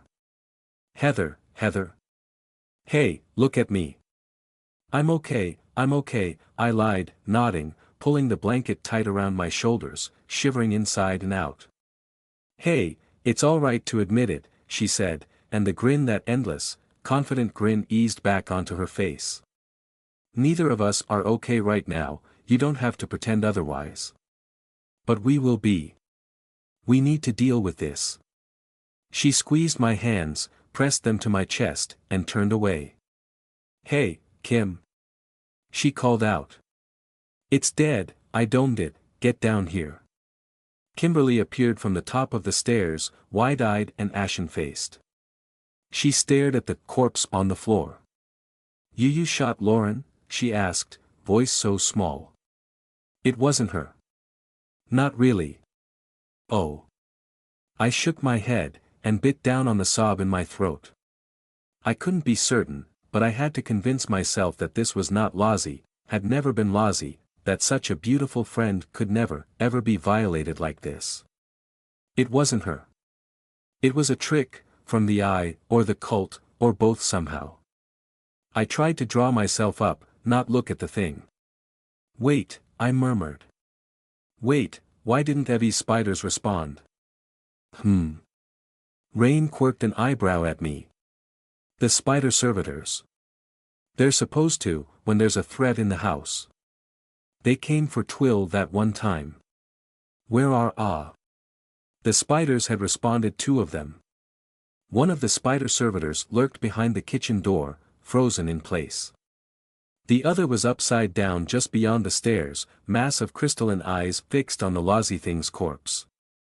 Until that moment, I'd considered the spiders incapable of showing any form of emotion, but somehow in the set of their many legs and the limp, retreated poise of their stingers, I read their feelings exactly. "They're here?" Rain asked. As terrified as we were, apparently, I said, then murmured, "Thanks for the assist, guys. Not that I blame you. Evie's gonna kill me for that," Rain said, nodding at a new and prominent hole in the skirting board, a bullet hole, from the first shot, after it had exited the lousy thing's head. The round itself was likely embedded in the wall, or in the ground. Rain sighed, smiled, and turned to us, a light in her eyes. "Somebody's gonna have heard those 2 gunshots. Maybe they call the police, maybe not. Maybe the police knock on our door, maybe they don't. If they do, the one thing we don't want them to see is that," she pointed at the body. It didn't look much like a corpse, it wasn't even bleeding. The head wound was round and dark, like an unlit room seen through a hole in a piece of paper. "And I don't think any of us want to touch it. Right?" Kimberly nodded. "All right." "Absolutely not," I breathed. "Kim, there's a tarpaulin in the corner of Evelyn's workshop. Green, about yay high, rolled up. Grab that, check on her, call out how she looks, then come back here." She turned to me. "Heather, the old utility room. There's a broom and I think a pair of gardening gloves in there somewhere. If you can't find the gloves, get me bin bags, the whole roll. Actually, scratch that, grab the bin bags regardless." "Got it." I nodded. God, it felt good when Rain took charge. Her direction scraped away the outermost layers of panic and worry, gave me something to focus on. "I'm gonna stay here, keep an eye on the kill." She waggled her gun at the corpse. Kim turned and started for the kitchen. I hugged my arms around myself and moved to go after her as Rain called out. "Keep talking, keep shouting to me and each other, okay? We're all here, we're all together, we're not going any, ah. Rain trailed off, eyes rising to the ceiling. We all heard the sound out in the road, the distinctive thrumming of a large car engine pulling up and then sputtering into silence. A car had stopped in the street outside the house. At 7 in the morning. This morning. "Oh, I don't believe this," I said. "Yeah, we're all bloody well here all right, aren't we?" Rain growled to herself. "If that's a coincidence, then I'm the Pope." "What do we do?" Kimberly hissed. "What do we do?" "We keep the door shut," I said. "What if it's the police?" "That quickly?" Rain shook her head, a sardonic smirk on her lips. "Nah. They must have been following her yet." I couldn't make myself nod at the corpse. "Maybe it's Stack." "I hope so, I owe her a hole in the head." "Kim, back upstairs, same window, tell us what you see." "Again." "I'll do it," I hissed, desperate to get away from the corpse on the floor. I hurried up the stairs, hands shaking, into the shadowy darkness of the upstairs corridor. Floorboards creaked beneath my socks as I peeked around the edge of the window, into the lingering night. A long black car squatted beyond the garden wall like a battering ram. 4 people were climbing out and carefully shutting the doors behind them, 3 men and 1 woman, none I recognized, age and details blurred by distance and darkness. Staring up at the house, glancing down the street, their hands in their coat pockets. No robes or magical symbols, no visible weapons or lurking servitors, just coats and gloves against the cold. Stamping feet, tense shoulders. The woman pointed to the side of the house and spoke a few words. The others nodded. One of the men went to the back of the car, opened the boot, and lifted out a long cloth-wrapped package. My heart leapt into my throat. My brain said gun, but then the man slipped a pair of baseball bats out of the cloth and handed them to his companions. I scrambled back down the stairs. Kimberly had scarpered off somewhere. Rain already had her phone to her ear, still covering the lousy thing's corpse with her pistol. "Not police," I said all in a rush. 4 of them. They're armed, but I didn't see any guns. I think. Rain nodded at me and gestured with her eyebrows for me to get into the kitchen, get out of the way, get safe. Then her call connected. Twill, she barked down the phone. Get your furry arse back here, now. We've got all kinds of trouble. Need you to knock some heads together. I stopped in the kitchen doorway. What was I doing? Why was I going to hide? I could stop bullets with my mind, let alone a baseball bat. I could threaten those people out there with a fate worse than death, and it would be no bluff. I turned back, and took a step toward the front door. There's no time, dumbarse, Rain continued into the phone. You're supposed to be a good sprinter, right? Get back here, Heather. Heather, where are you going? To get rid of our visitors, I said, and swallowed. Twill, hey, shut up a sec, you, Twill. Okay, cool, great, now, yeah. You don't hurry, I'll tag them all, none left for you. Rain lowered the phone. She's on her way. We're gonna be fine, Heather, but please get back in Evie's workshop, it's the safest place in the house. Rain grinned. Sure thing, after I've got them gut shot and hogtied, okay? I opened my mouth to complain. Bang bang bang, a fist, hammering on the front door. Open up, a man's voice called out. Unless you're police, you can stuff it up your arse, mate, Rain replied, her grin widening. We were back in her territory now. She knew what to do, and I trusted her utterly to do it right. It's a diversion, Rain hissed. One'll be going round back. Think the spiders'll go for M? I looked around for our pneumosomatic arachnid friends. The one by the stairs was now halfway down the wall, creeping toward the door. The one in the kitchen had vanished toward the back door, perhaps. Yes. I nodded. Yes, they're with us. Nice. A savage grin pulled at Rain's face, the sort of look I'd seen on her so many times before, the anticipation of violence written in every muscle. She gave me courage, gave me something to hold myself together with. We'd get through this. In a couple of hours it would all be over. She checked her gun, then dragged the big black combat knife from her waistband and flicked it out of its sheath. Cold metal, sharp in the morning chill. This is gonna be a huge mess, but they don't stand a chance. Here's the plan, you dash. The lousy thing got back up. Perhaps it had been waiting for the moment Rain's attention wandered. Perhaps the men hammering on the front door had pressed the issue. Or perhaps it had finally chosen to give up its ridiculous attempt to pretend it was a human being. It didn't stand. It writhed to its feet, every joint pointing in the wrong direction, as if it had never risen from prone before and wasn't certain which bones were meant to turn which ways. Rain reacted faster. She did everything right. She backed up, 1-2, raised her gun again, trigger hand braced on the opposite wrist. Smooth and calm and correct. Everything she was supposed to do. The lousy thing lashed out with one failing hand, fingers all turned in the wrong direction, and Rain should have been able to dodge at that distance. She was already ducking away, lining up the shot. She was good at this. She was meant to win. But the lousy thing cheated. Elbow and wrist moved at impossible angles, writhed around into the space Rain was about to be instead of the space she'd just vacated.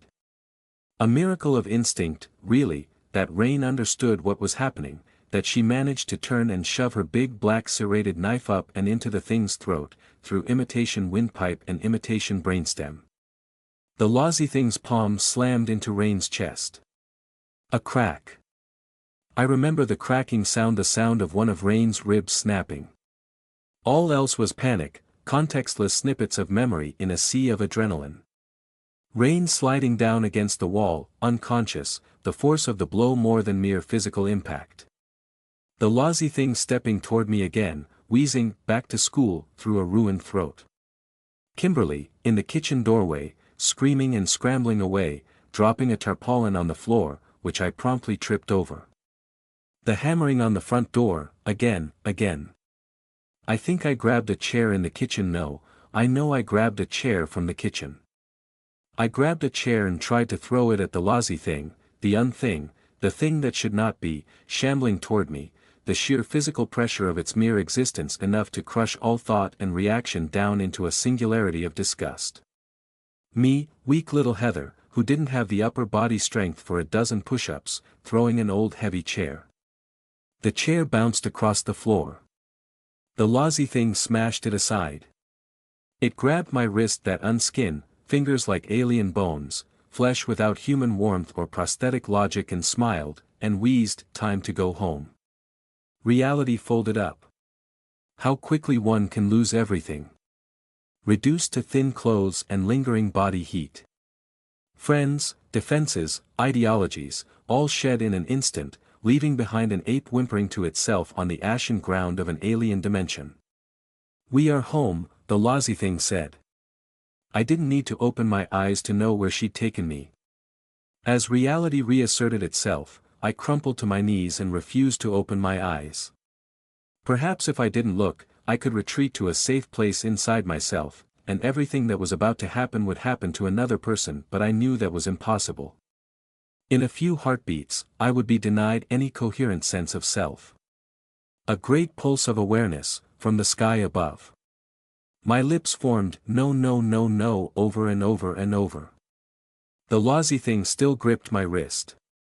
A leathery shard of myself said, "Fight, get up and fight," but any strength I had was drowned out by a childhood nightmare screaming up out of my memories. Ashen wind robbed the heat from my skin, wriggled invasive fingers through every gap in my pajamas. The smell of this ruined place filled my nostrils, and I remembered. If despair could have a scent, it would smell like this. Darkness and ash. I felt 10 years old again, and I was back in Wonderland. My eyes wouldn't stay closed, of course. The first teasing barbs and hooks of pressure snagged at the edges of my consciousness, flensed layers of thought from my mind, forced my eyelids open. Rubble and ruin stretched away across an endless plain, to a horizon of broken teeth I remembered from every nightmare. Mists like shadow drifted across the wreckage, obscuring snippets of looping alien script on every broken wall, words that made me wince with pain. In the distance, life of a sick, malformed kind crept through the hollows and beneath the fallen monoliths. Jellyfish creatures bigger than whales pulsed through the air, and in the distance the terrible mountain-sized watchers stared upward at the sky in mute devotion. Up, up, up to the sky that was not a sky. To the vast ridged eyelid that filled all creation. The sky cracked down the middle, a hairline fracture on a sea of infinite night, as the eye began to open. Tendrils of alien thought wrapped tight around my mind, pushed through the whirls of my brain, began to take me apart in the most fundamental sense of me. The word pain fails to do justice to the eye's attention. It was beginning an examination, an awful rifling through my neutrons and atoms. I was naked and alone on the altar of an alien god. Sobbing, whimpering, bleeding from nose and eyes and even from my hair follicles, tugging on the lousy thing's grip to get away, I did the only thing that made any sense. I groped inside my own mind for the familiar equation, the piece of brain math that spelled OUT, that would let me wriggle free like a greased fish, escape back to reality, away from this living nightmare. The first few pieces slipped into place, as yet beyond the eye's deepening reach. My head pounded with a sudden spike of pain, and then the lousy thing tightened her grip on my wrist. "Stay," it rattled, Rain's knife bobbing in its ruined throat. The equation fell apart, trickled through my fingers. Writhing, choking on the pain, sobbing, I howled through my teeth in despair. That's why the eye had made this mockery of my friend.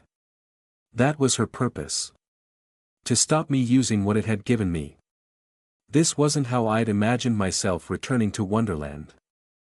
I was supposed to be ready, prepared for anything, surrounded by friends and shielded by magic and knowledge and love, to rescue my twin sister.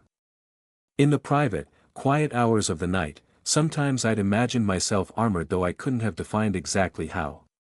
Nonsense, a fairy tale to soothe a lifetime of anxiety and sickness. This was always my fate in the end, wasn't it?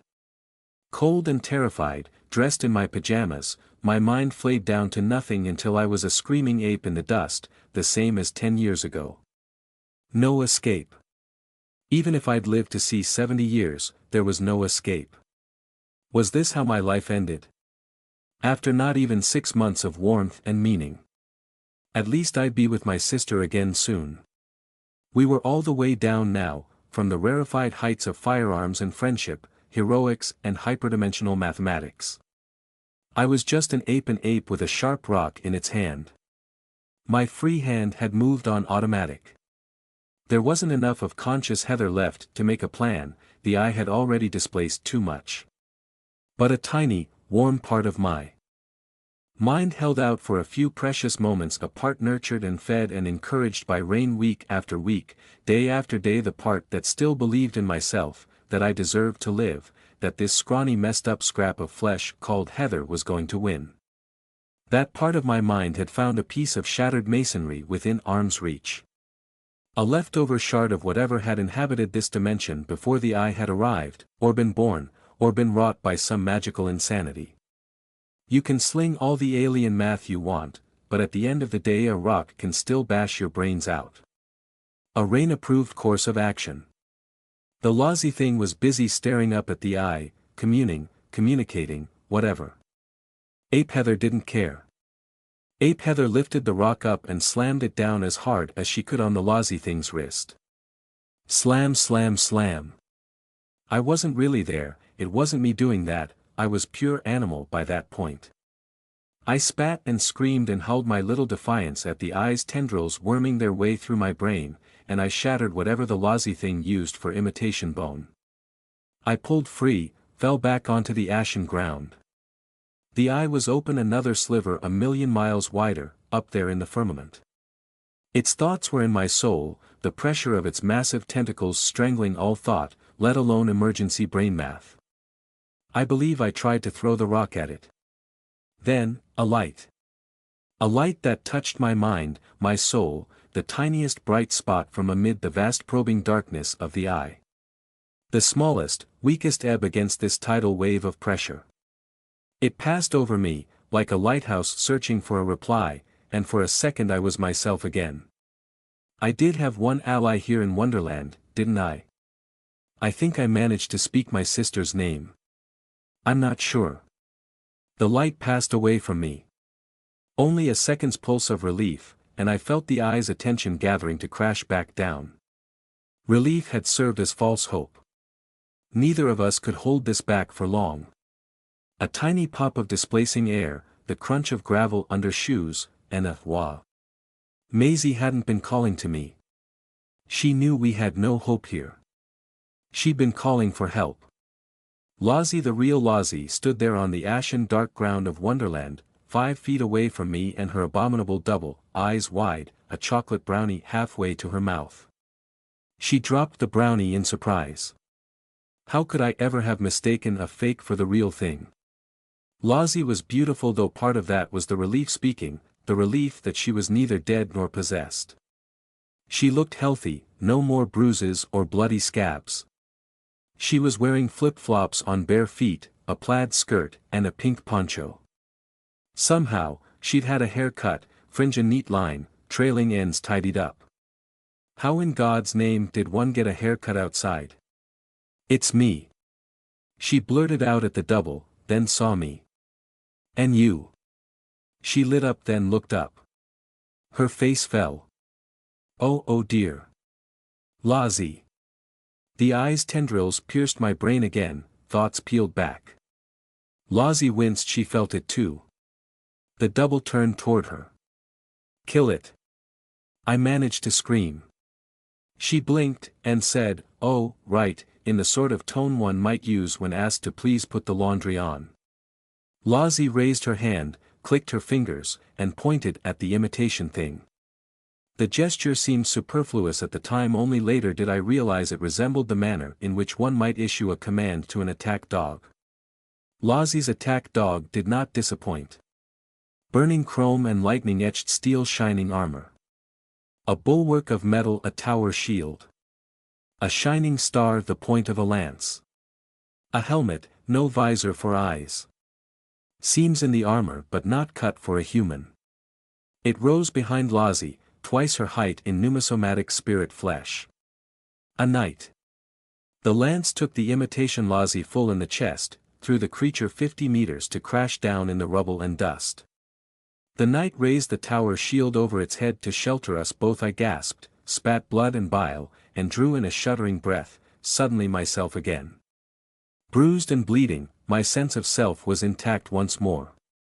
The eye's invasive thought tentacles had been blotted out, cut off, held back for a second. The knight's shield was melting fast, its armor burning and buckling as it absorbed the weight of the eye's attention. As it melted, I caught a glimpse of what lay beneath that armor, what manner of creature wore that suit of pneumosomatic metal, and couldn't tear my eyes away. "We gotta go!" Lozzie yelled, and bundled into me, dragging me to my feet and hugging me tight.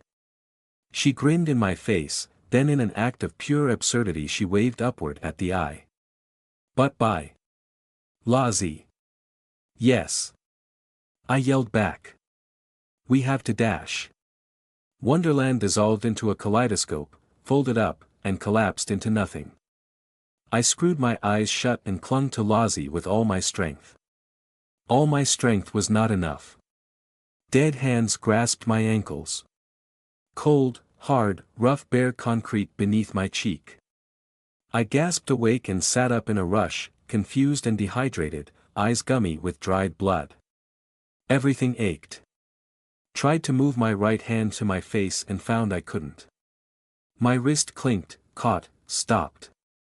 My right wrist was handcuffed, the other cuff attached to a radiator pipe in a concrete wall. Left hand still worked, rubbed at my face, made me wince as I touched my bloody scalp and eyes and nose. Freezing cold, shivering, one sock missing from the feet, I drew up toward myself, curling into a ball, back against the wall. "Where dash?" I croaked, swallowed. For one long moment I didn't care where I was or how much I ached or why I was handcuffed. All I knew is that this was not Wonderland. Sweet, blessed relief. Tears made tracks on my cheeks. Maisie had called Lozzie, and Lozzie had saved me. I love you," I whispered, eyes closed, thinking of my sister. "Thank you, I love you, thank you." And then Lozzie and I had been pulled apart. By the eye. Dimly, I recalled a sensation like dead hands on my ankles, dragging me out of Lozzie's arms as reality had unblinked. We were both back in reality, but in different places. Or was this some other outside dimension? I couldn't think, everything hurt and my heart felt strained, like I'd put my body through too much in the last few hours. Where was I? I blinked and rubbed at my eyes, brought my blurry sight back into focus. A concrete room. No furnishings except for the door, the radiator bolted to the wall to which I was handcuffed, and a second, empty doorway on the left, leading off into what looked like a stripped kitchen. A single window above the radiator let a shaft of thin winter daylight into the room. Dawn, perhaps. A figure stood in front of the door. Guarding me. 7 feet of zombie muscle, dressed in her trench coat and boots. Zheng met my eyes, and said nothing. At least I was back in Sherrowford. Handcuffed to a radiator in an empty concrete room, in only my pajamas and underwear, dried blood crusted around my nostrils, eye sockets and the edges of my scalp, aching and cold and missing a sock, with only a terminally taciturn 7-foot-tall zombie for company. Still an improvement over Wonderland. I stared back at Zheng, met those empty, dead fish zombie eyes, but she didn't move. Apparently my regained consciousness didn't warrant a response. "Hi, Zheng," I croaked, then cleared my throat. "So dry. Don't suppose you'd know what I'm doing here?" She said nothing. What had I expected? Reluctantly, I tore my eyes away from the huge zombie, and inventoried my various aches and pains. I probed my face, my tender hairline, my sore nose, rubbed flakes of dried blood away from my eyelids until I could blink freely without too much stinging. To my surprise, I'd sustained only a couple of external bruises, probably acquired fighting the Lozzie thing, as well as a nasty livid purple mark on my wrist from where she'd grabbed and held me. Internally was a different matter, fragile and tender. My soul, my sense of self, the coherency of electrical impulses in my brain, whatever you wish to call it, that felt bruised and bloodied. That was why my heart ached, why I felt so cold inside, brutalized by the eyes rummaging. My connection to my own body was thin and torn, and slow to repair. I tucked my knees in closer to my chest, shivering, desperate for some warmth. Shouldn't you, I don't know, go fetch whoever's in charge of you now? I asked Zheng. She stared back at me, eyes empty, face devoid of expression. No body language, like a shop dummy or a sculpture. Her statue-like inhumanity seemed worse than before, but I wasn't in a state to catalog exactly how. If her eyes hadn't moved to meet mine, I'd have assumed she wasn't in there anymore. I sighed and tooted at her, and glanced around the room. Shouldn't I be terrified? Panicking? Pulling on the handcuff, sobbing and shivering? Crying out for somebody to come help me? That was what young women tied up in cellars did in television and movies. This was supposed to be everyone's worst nightmare, kidnapped, restrained, by parties unknown. An empty concrete room, even. How cliché. I just survived my worst nightmare, for the second time in my life. A sort of numb euphoria still cushioned my mind. What could be worse than the eye? This was nothing. Mostly I felt irritated, cold, and thirsty. Real fear for my friends tickled the back of my consciousness, but I crushed that down under the practicalities of the moment. I examined the handcuff. Shiny, new, with a rigid black plastic midsection, the metal cuff itself cinched tight around my thin wrist. I tried to squish my thumb down and wriggle free, but couldn't squeeze through. No getting out without the key. Feel like coming over here and crushing the mechanism in here for me? I rattled the cuff as I asked Zheng. No. Didn't think so. May I get up? Then. Yes or no? Blink once for yes, twice for no. She didn't blink at all. Spoil sport. I began to ease myself to my feet. Zheng's eyes tracked me. I'm going to look out of the window, figure out where I am. Shouldn't you be trying to stop me? All right then, don't say I didn't ask permission. Uncurling made my teeth chatter. So cold in here, inside this bag of wet meat I was dragging around as an excuse for a body. The handcuffs limited my range of motion, but I managed to slide them up the radiator pipe, stand up straight, and look out of the window. Up dawn. Gray skies. The north in winter. Down, and a touch of vertigo clutched at my legs. Sherriford spread out below like a concrete and brick skid mark, caught in the vulnerable process of waking itself up, shaking off the shadows and cobwebs. Streetlights flickered off and cars passed in the distance. Below us, so very far below us, lay Headley Council Estate. Oh, great, I sighed. If I craned my neck to the right and pressed my face close to the filthy glass, I could see the corner of the other high-rise tower. I didn't need to guess which one I was in, or how high up I was. Intact glass, beyond range of the concrete warping effect of Alexander's corpse, in a stripped flat. Glasswick Tower, top floor. I tried the window, but they'd thought of that the catch was closed and locked, with a key. If I found something heavy to smash the glass, I could wave my arms and shout to attract some attention, but why bother? Time to leave. Well, nice seeing you again, I suppose. I said to Zheng, then took a deep breath and closed my eyes. The bravado wasn't entirely false. Whoever had handcuffed me here had no idea what I was capable of. Physical restraint couldn't hold me, not in this reality. I'd have lost my nerve if I'd stopped to think about the risks. I felt more fragile and paper-thin than any other time before. I could be about to collapse and pass out in some outside place, choke to death on my own vomit, or perhaps my body would finally give up. The alternative was to sit here, thinking about what might have happened to Evelyn and Rain. Unable to help. Far away, And alone. No. Much better to slip, to take the risk, than wait in this empty room for whoever or whatever had imprisoned me. Considering where I was, I could make an educated guess.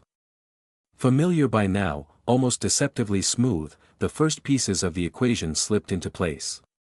Pain spiked in the back of my head. I grit my teeth, tried to hold my breathing steady, focused on the rest of the hyperdimensional mathematics that would get me out of here and my wrist out of these handcuffs. Another piece slid into place, white-hot metal burning a passage through my brain. Dead hands found my ankles. Held on tight. Held me here.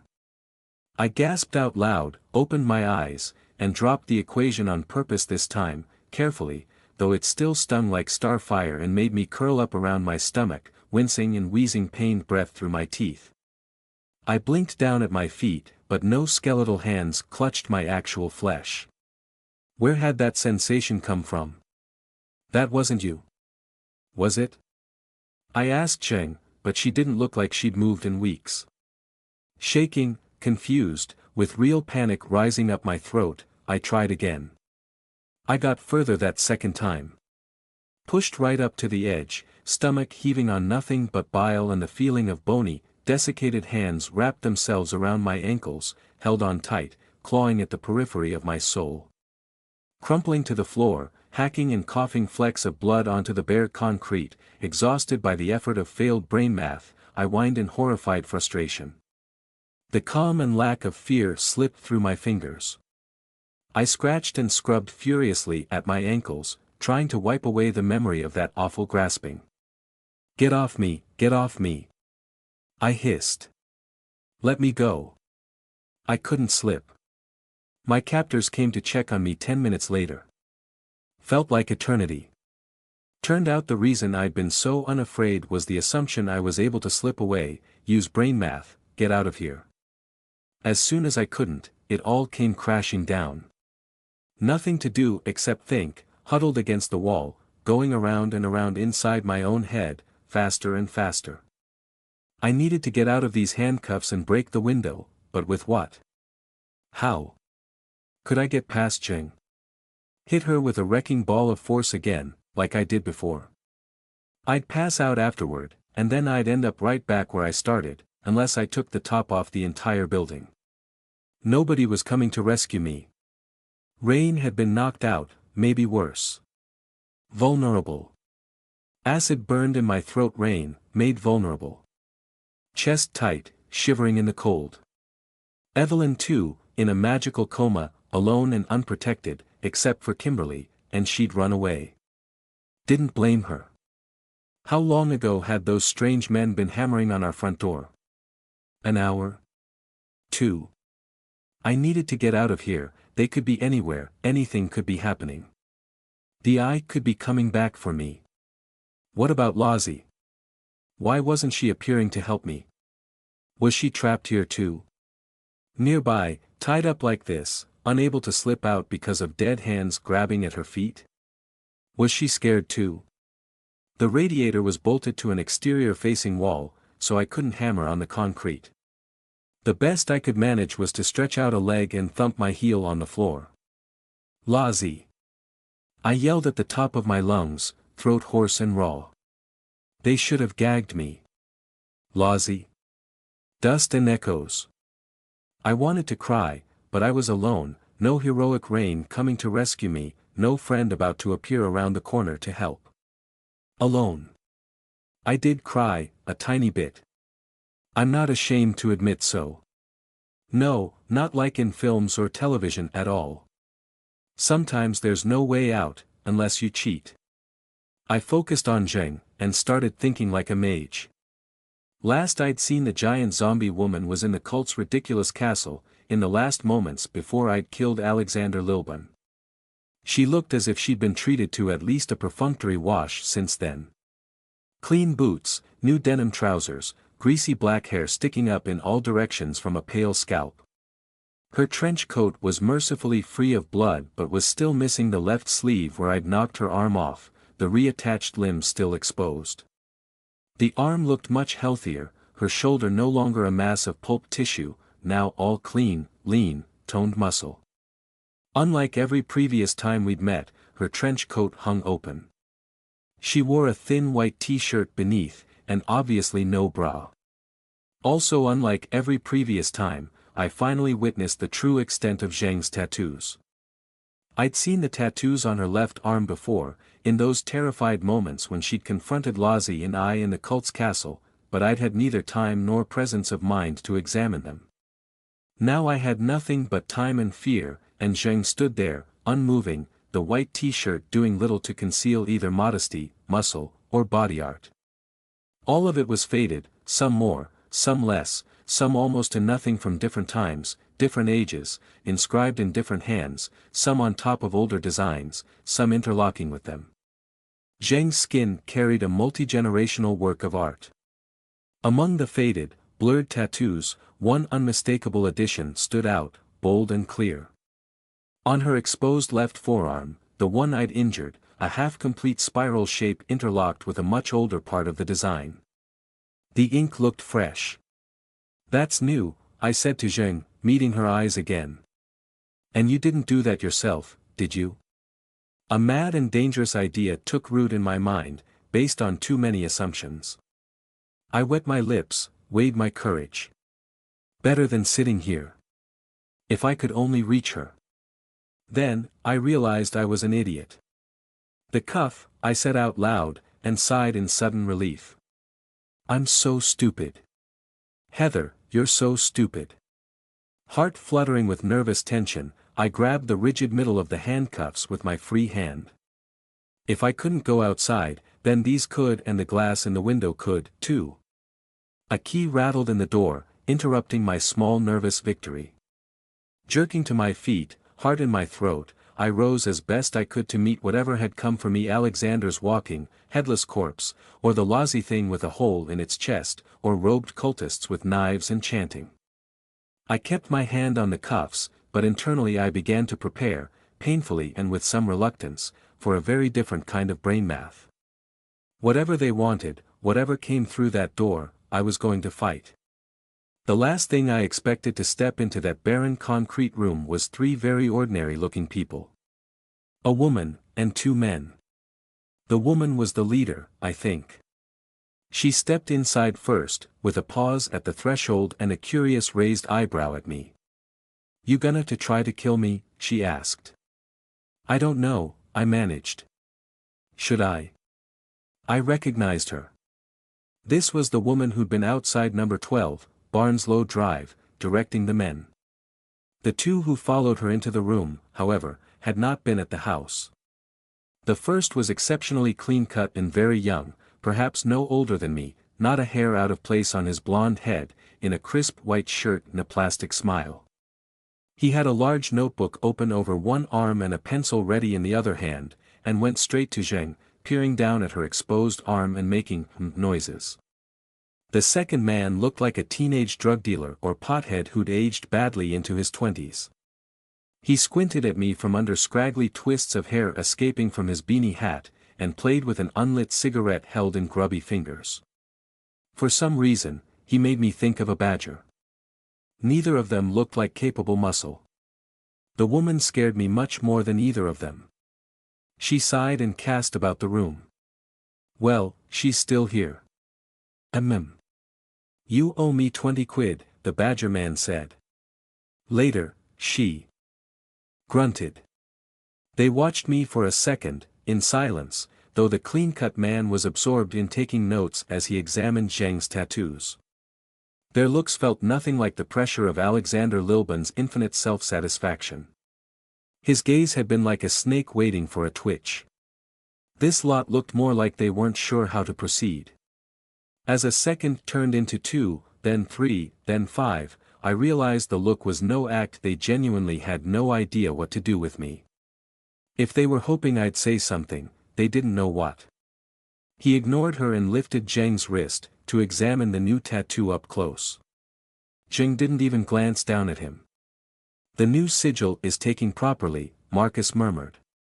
"Despite the constant changes in her binding. This is good news." This is also not the time, she hissed through gritted teeth. This is important work, you know that. Maybe we shouldn't use names in front of, the badger-like man nodded toward me. Who had to swallow, my throat was so dry. Who are you people? The clean-cut man Marcus turned away from Zheng and pointed his plastic smile at me, before the woman could answer. We are the favored and the blessed, he said, his voice floaty and not quite here. The voice of a missionary, or of drugs crossing the blood-brain barrier. We're what's left, the woman answered measured, quiet, and filled with hate. Left of what? I swallowed again, playing for time, for information. I couldn't make myself confident here, but I could make myself seem oblivious. Don't be obtuse, the woman said. The Brotherhood of the New Sun.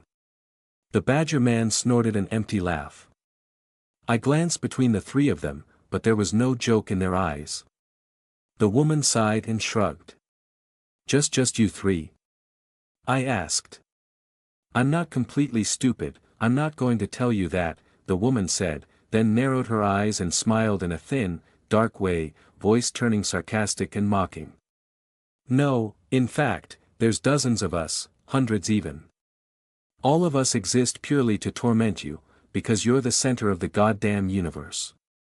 Hey, sorry, the badgerman muttered, half reaching for her shoulder, and then thought better of it. She ignored him. Undignified, dressed in my pajamas and ugly with my own blood on my face, I tried to turn vulnerability into the only form of strength I could grasp. I pulled on my right wrist, let the handcuffs clink against the radiator. I'm the one cuffed to a wall. Yeah, that's right. You are. So why the hell are you still here? She's run out of juice, the badger man said. Too tuckered out, eh? That, the clean-cut young man raised his pencil. Should not be possible. That never happened with the younger Lilbun. She was irrepressible. Something else is keeping our guest here. Reluctance, perhaps. Maybe she's seen the light. Maybe, the woman drawled. She sounded unconvinced. She looks pretty tired to me. You feeling tired, Heather? I blinked at her. Too many things to take in at once, struggling to hold on to every scrap. Every piece of information could be valuable, could get me out. They didn't know why I couldn't slip. They didn't know about the dead hands. I'm thirsty, I said, instead. And how do you know my name? Then you appear to have me at a disadvantage, I said, raising my chin. I don't know how I put so much haughty weight into that sentence. Half an impression of Evelyn, half stolen confidence from their petty infighting. I couldn't see a way out, yet, but I knew there must be one. These people were tired and bitter and not what I'd expected. Call me Badger, Nate said. Not that we'll know each other for long. I blinked at him, not quite believing my ears. Yeah, you were thinking it, weren't you? Yes. This is our chance, Marcus said, eyes shining with zeal.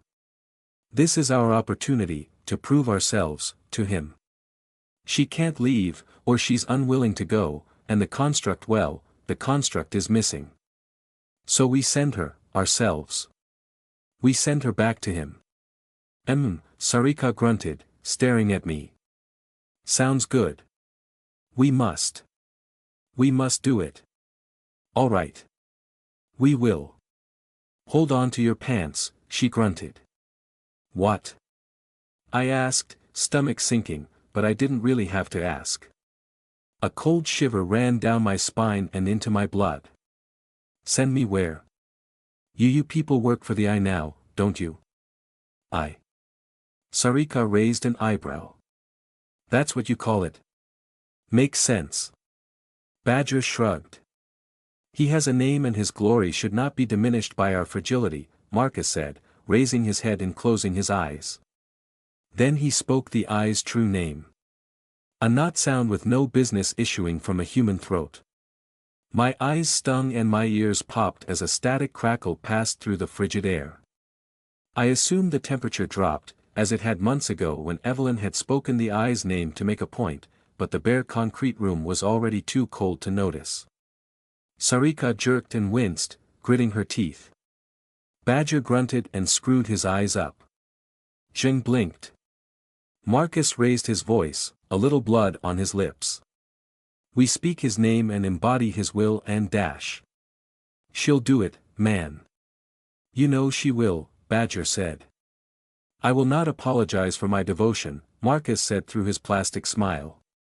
Sarika let go and pushed him away, then gestured at Zheng. My heart leapt into my throat. For one terrible moment I thought their leader was about to make good on her gruesome threat. Zheng came to life all at once, whirling into motion, one hand grabbing Marcus by the shoulder and shoving him at the wall. He bounced off, but Zheng stopped at a click of Sarika's fingers. Want me to keep going? Sarika snapped. Marcus straightened his shirt and turned his plastic smile back on. He tilted his head down in the smallest gesture of submission. Sarika sighed, and Zheng returned to her waiting pose, eyes locked back on mine again. Badger took a deep breath and swallowed. Right, now that's over, we don't want her to die in the meantime, Sarika muttered. You said you're thirsty? Yes, I answered after a moment. Very much so. Here. She dug around in her coat pockets and pulled out a plastic bottle. She tossed it to me, and of course I couldn't catch it with one hand cuffed to the wall. I crouched to fetch it off the floor. Half empty. Seal on the cap already broken. I met Sarika's eyes. I didn't touch the water, but I placed the bottle on the windowsill. So you people do work for the eye? I don't understand, how? Work is perhaps a little too optimistic, Sarika sneered. What's to understand? Badger said with a shrug. We're here, and none of us are getting out. We serve him now, as we always should have, Marcus added. Great.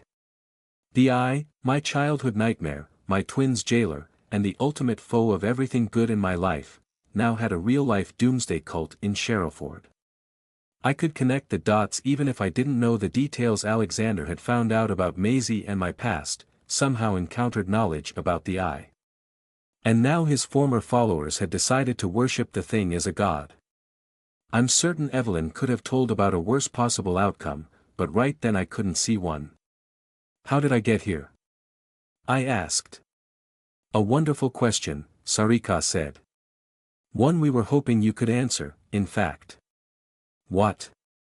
We found you on the floor in front of Alexander's body. That's what? Where's the construct? Badger asked me. It should be coming for her right now, Badger muttered. Should be here already. It is otherwise occupied, Marcus said, nodding to himself. It is his creature and his ways are not our ways. You mean the thing that looks like Lozzie? I asked. Sarika tried to laugh, but it didn't take an expert on body language to read the shudder in her face. Yeah, the thing that looks like Lauren Lilburn. The construct. It's dead, I said and relished the looks on their faces. A lie, Marcus said. I didn't respond, though more because I wasn't actually certain it was dead than any calculated intimidation tactic. He frowned at me. She ain't lying, Badger clicked his tongue. It'd be here if it was still walking about. They must have killed it before it took her. Killed it after it took me. The eye can't hold me, I almost spat at them. Sending me back would be pointless, because I'll just escape again. Okay, that's obviously nonsense, Sarika said, sighing. If it had you, you wouldn't be here. I'll accept you killed the construct, or your friend with the gun did, but there's no way you escaped the eye. Him, Marcus corrected. The eye can't hold me, and you can't hold me. I managed to sound much more confident than I really felt, shivering cold and restrained in front of these people. I could kill all of you with my mind, right now, and there's nothing you could do to stop me. Except that I'd pass out for hours and freeze to death on the floor. I didn't say that part out loud. We should be thanking her, Marcus said. For acting as the catalyst of our revelation. Without her actions, rash and destructive as they may be, we would never have found him. My turn to frown at this fanatic. What did he mean, my actions? She doesn't know, Badger said with a sad chuckle. Sarika blinked at me. You really have no idea, do you? You don't think about the consequences of your actions, people like you never do. You just do violence, and then swan away. I hate your type, I really do. I stared at her. Couldn't quite process the words. She was outraged at me. You found a bigger monster to follow. I tasted bile in my throat. Sarika regarded me for a moment, bitter and silent, then spoke. He didn't die right away. Lingered maybe 3 or 4 hours, I don't remember exactly. I don't remember much of that night very well. Zheng brought him back here, he was just limp meat and he gave us a god, Marcus said, his eyelids fluttering half-closed. He made a deal. A shitty one, with this Sarika continued, gritting her teeth. With the Magnus Vigilator. It was supposed to save his body, put him back together, but I don't think that thing understood the meaning of human biology well enough. In return he gave it raw material. His memories of his sister, I assume, to form an avatar, a puppet, I don't know how it works, alright? I don't care. Something that can move back and forth between our reality and the beyond, the way the real Lauren had done. An abomination, no. All that's left of him, all I've got left of him, and it's a walking nightmare. She couldn't keep the emotion out of her voice. I wasn't certain what Alexander Lilban had been to her, but it had been more than a follow-Messiah relationship. I think I was talking to the ex-lover of the man I'd killed. Oh dear. You forget the most important aspect of our ascension, Marcus said, his plastic smile tinted with smugness. Sarika sighed heavily, bringing her emotions under control. She displayed remarkable restraint in not thumping Marcus across the face. Yes. Yes, how could I possibly forget? He gave it another bargaining chip too, to spice the deal. Us. A god is no god if it is not deserving of worship, Marcus said. Badger cleared his throat, lowered his eyes. You. I blinked at her, not quite getting it. It is a blessing, Marcus admonished her. The vistas of thought that open before the human mind, if one is but willing to accept, are beyond words. I almost didn't blame her. You don't have to listen to it, I said, but my voice shook too much to sound convincing. I'm going to defeat it. Sarika started laughing. Why not just park her back in front of Alex's corpse, like we all had to? Badger asked. Let it in her head. You want to risk touching her? Sarika shook her head, laughter dying. Badger shrugged. She's out of juice. I raised my chin, stood as tall as I could, and tried to stop shivering. I can still send you outside beyond, whatever you call it if you let me touch you. You want to meet your god, in person? I can send you there. Marcus's eyes flashed with a split second of interest, but the other two merely stared at me, thinking. Come on, we need to hit the books, find a way to send her back, Sarika said eventually. And Marcus, you need to go pray again, figure out if there's something he wants done with her. There's got to be a way. Make another construct, I don't know. What if we get her to go willingly? Badger muttered. What? I said. Badger wet his lips, swallowed, and played his hand. We've got your friends. I'll owe them, he said, nodding. We could hurt them, cut bits off them, until you just poof, go back to the eye. And then we're all free, and your mates go free too. Or we can hurt M. That's a promise. A sudden weight on my chest. Sick and blinking through a flush of heat in my face. They had hit the house, Rain and Evelyn had both been unconscious, and I doubted very much that Kim could have put up much of a fight. I tried to focus on the tone of the man's voice, to read his expression. You're bluffing. I shook my head. No, I'm not, he replied, too quickly. We picked up Evelyn Say, and her bodyguard, and the Brinkwood werewolf, Sarika said. We were following the construct, got brave, got lucky. You've got nobody left. Relief pulsed through my chest. A tiny, borderline hysterical smile curled on my lips. You couldn't hold Twill, I hissed. That's a bluff. And you missed somebody else. How'd you get past the invisible spiders? How many people did they kill? That struck a nerve. Badger frowned and grit his teeth. Perhaps Evelyn's spider servitors had hurt one of his friends. Badger shrugged. Yeah. You know. Yeah. No, I said, clinging on. No. Who have you got? You're lying. That's a lie, it dash. Sarika tilted her head, slowly. She had me now, and she knew so. Who? I almost screamed at her. I wouldn't tell her if I was you. This is working, Marcus announced. Sarika sighed and ran a hand over her face. They turned to leave. Wait. I said, scrabbling for a handhold, for anything. If they'd broken into the house and had time to take only one person, I knew exactly who they had, and I did anything to deny that reality. It's Preem, isn't it? You've got Preem. She was here, she came to the tower. You can't hurt her, she's not even human, she's made of wood. Sarika squinted at me. Preem. She means the zombie we found, Badger grunted. Oh, that thing. Yeah, we've got her too. Sarika smirked.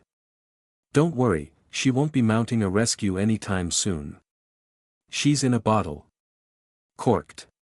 My world shrunk, walls closing in, head throbbing with more than simple pain. Sarika was last out, and I stared at her as she left. Try to keep warm, yeah, she said. Don't freeze to death up here. She closed the door, turned the key, and locked me in. They had Rain. I knew, in my bones, they had kidnapped Rain. My Rain, my beautiful Rain, handcuffed to a radiator pipe like this? What would she be doing planning a way out? She'd have a plan, of course she would, she was probably already free, right? There was no way she'd let them hurt her, I could barely imagine it. She'd fight like a cornered fox, she'd find a way, she'd break free. Wouldn't she? She was only human, and perhaps she was as cold and drained as I was. Unarmed. Alone. In the dark watches of the night, in my most private, isolated moments, I'd feared a time like this would come ever since Rain had slid into my life over the top of a bathroom stall, and made the choice to help me, defend me, become part of me. Feared that if the certainty of her confidence was ever taken away, I'd crumble to nothing. I was a half-person pretending to be real, an emotional dependent, a weakling. So afraid that without her, I'd relapse into retreat and reclusion, give up, give in. Shaking all over, eyes wet with tears, I did the opposite. As soon as the door was locked and I heard the cultist trio's footsteps vanish, I didn't even think.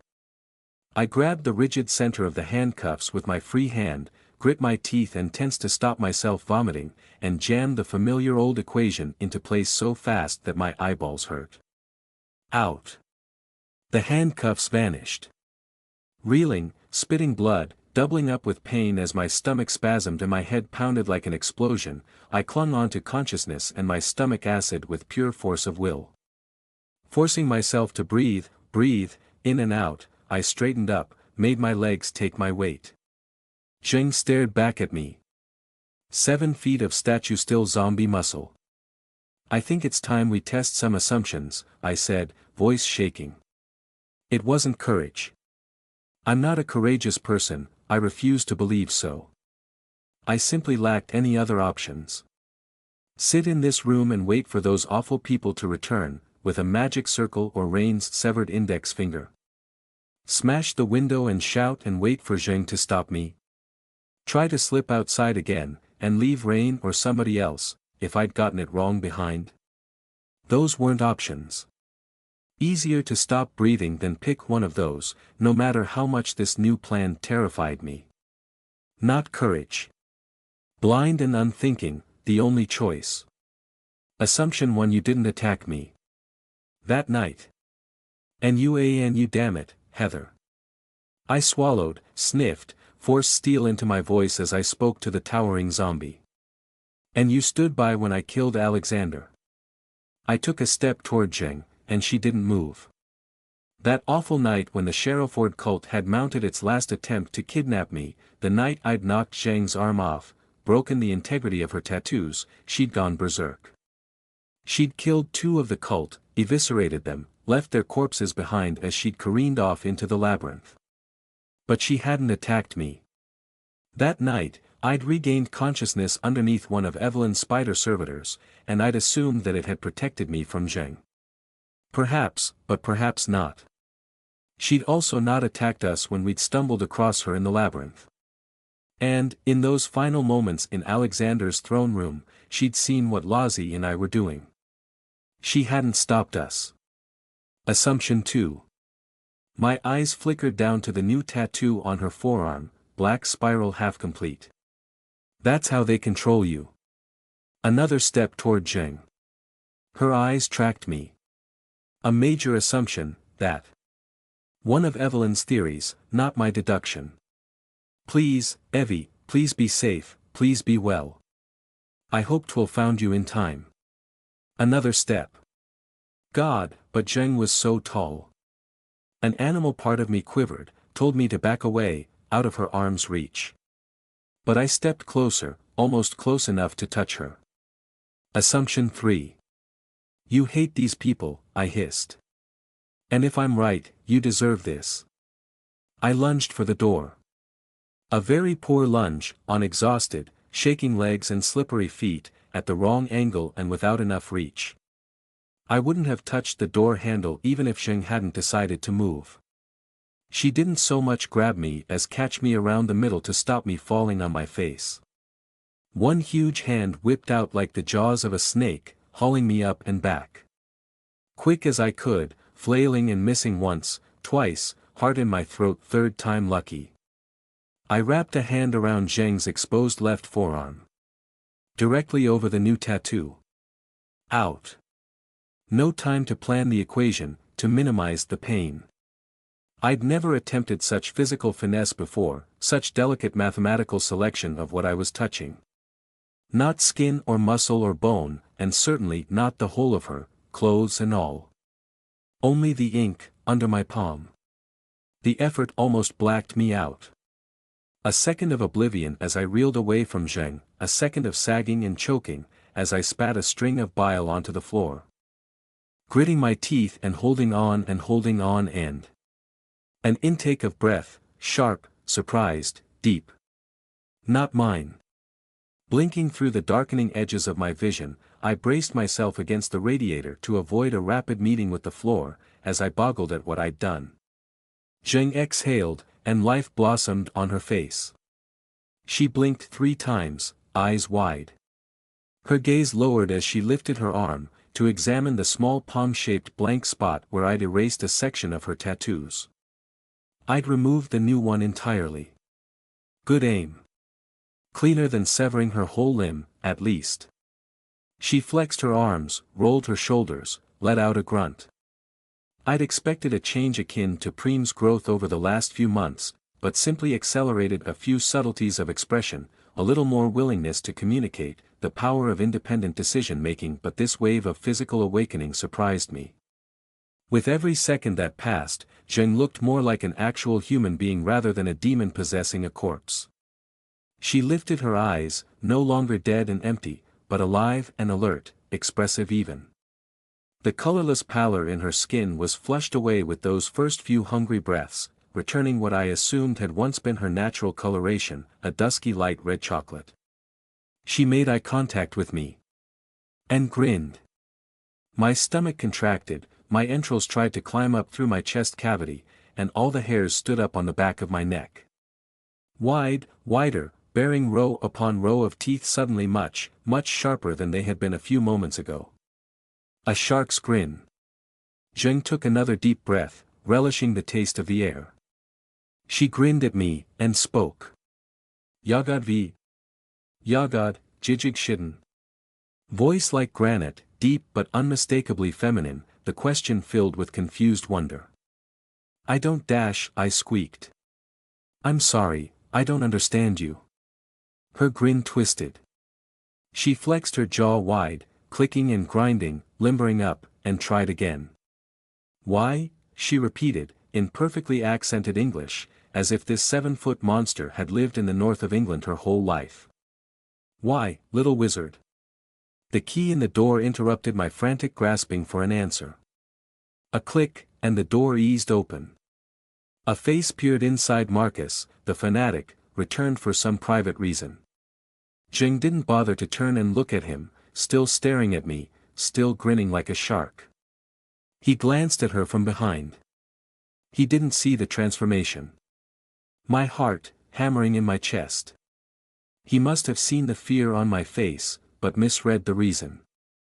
Still here. Good. Perhaps we can convince you yet, Marcus purred as he stepped into the room, carefully shutting the door behind him. He carried an emergency space blanket over one arm, the kind that you might find in a first aid box or survival kit. He stepped past Zheng, favoring me with his plastic smile. He didn't see the way she turned her head to fix the grin on him. Here, for you. Catch, he said, and tossed me the blanket. I caught it awkwardly in my left hand, trying to hide that I had freed my right. I don't want you to die of hypothermia. Malice is not our purpose here, death is not our purpose. You must return to your benefactor, and for that, well, you need to stay warm. I can get you some fresh clothes, too, and oh, you've defeated my handcuffs. Oh. Yes, yes, I think we can indeed convince you to go back of your own accord, can't we? Zheng, hold her wrists still, please, I must do an experiment. Zheng exhaled, warm breath through her shark's teeth. Zheng. Marcus looked over his shoulder. Saw the grin. His eyes went wide. Ret dash, he managed. Half a word of Latin, I suspect. Zheng moved so fast it confused my eyes, her limbs whirring like animated quicksilver. One hand grabbed his head. The other shot forward into his mouth, breaking several teeth. A jerk and a twist, a choking cry of pain from Marcus, and a scrap of wet pink flesh dropped to the floor from the zombie's fingers.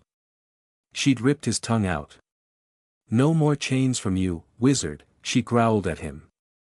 Oh my God, oh dash, I clamped a hand over my own mouth. She picked him up by the head, blood streaming from his face. No time to look away, no comprehension of what she was doing. Zheng spun her whole body, one clean arc, and slammed his skull into the concrete wall. Once was all it took. Like a burst melon. The most awful sound. I must have squeezed my eyes shut and crammed myself as far back against the wall as I could because I remember the sounds that followed, not the sights. Zheng's breathing, huge and rough and urgent. A ripping of fabric, then of meat. A pop, a crack was that bone. Then a sound like peeling. Ungai. Meat. Zheng grunted, through a very full mouth. Shaking, horrified, I opened my eyes to the sight of her eating the dead man's leg. She'd ripped his trousers open and had somehow torn his leg off at the knee, then peeled part of the skin away to reveal the bloody muscle beneath. As I watched in abject horror, she crammed another handful of torn flesh into her mouth. She chewed and swallowed, blood down her face and throat and t-shirt and pooling around the man's shattered skull. Spine so long since meat. She almost purred, like a huge sated tiger. Then she remembered I was there. For a split second I considered throwing myself out of the window. No, I reminded myself then I would die for certain, whereas Zheng was still a gamble. A gamble with human flesh in her teeth. No, no, she'd killed Marcus, not me. Stand fast, Heather. Don't show too much fear. She'd looked at me and asked a question. If she wanted me dead, I would be dead. None of that mattered when this blood-splattered giant stood up, grinning like a demon from hell, towering over me. I actually cowered. It's a very specific sensation. I was caught between trying to make myself as small as possible, and trying to prepare to zap her to another dimension when she got too close. She slammed both hands into the concrete on either side of my head.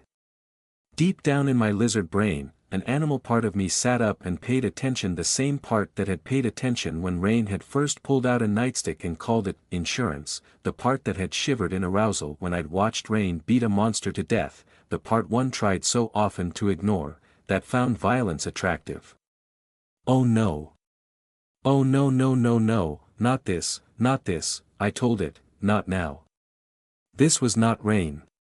This zombie had just eaten human flesh, right in front of my eyes. She was 7 feet tall and terrifying. She was exceptionally dangerous, and I had made a terrible miscalculation. That part of my mind quite liked Zheng. I told it no. Absolutely not. Not now. Down. What? I swallowed, trying not to panic, trying to prepare the brain math to make her go elsewhere, permanently.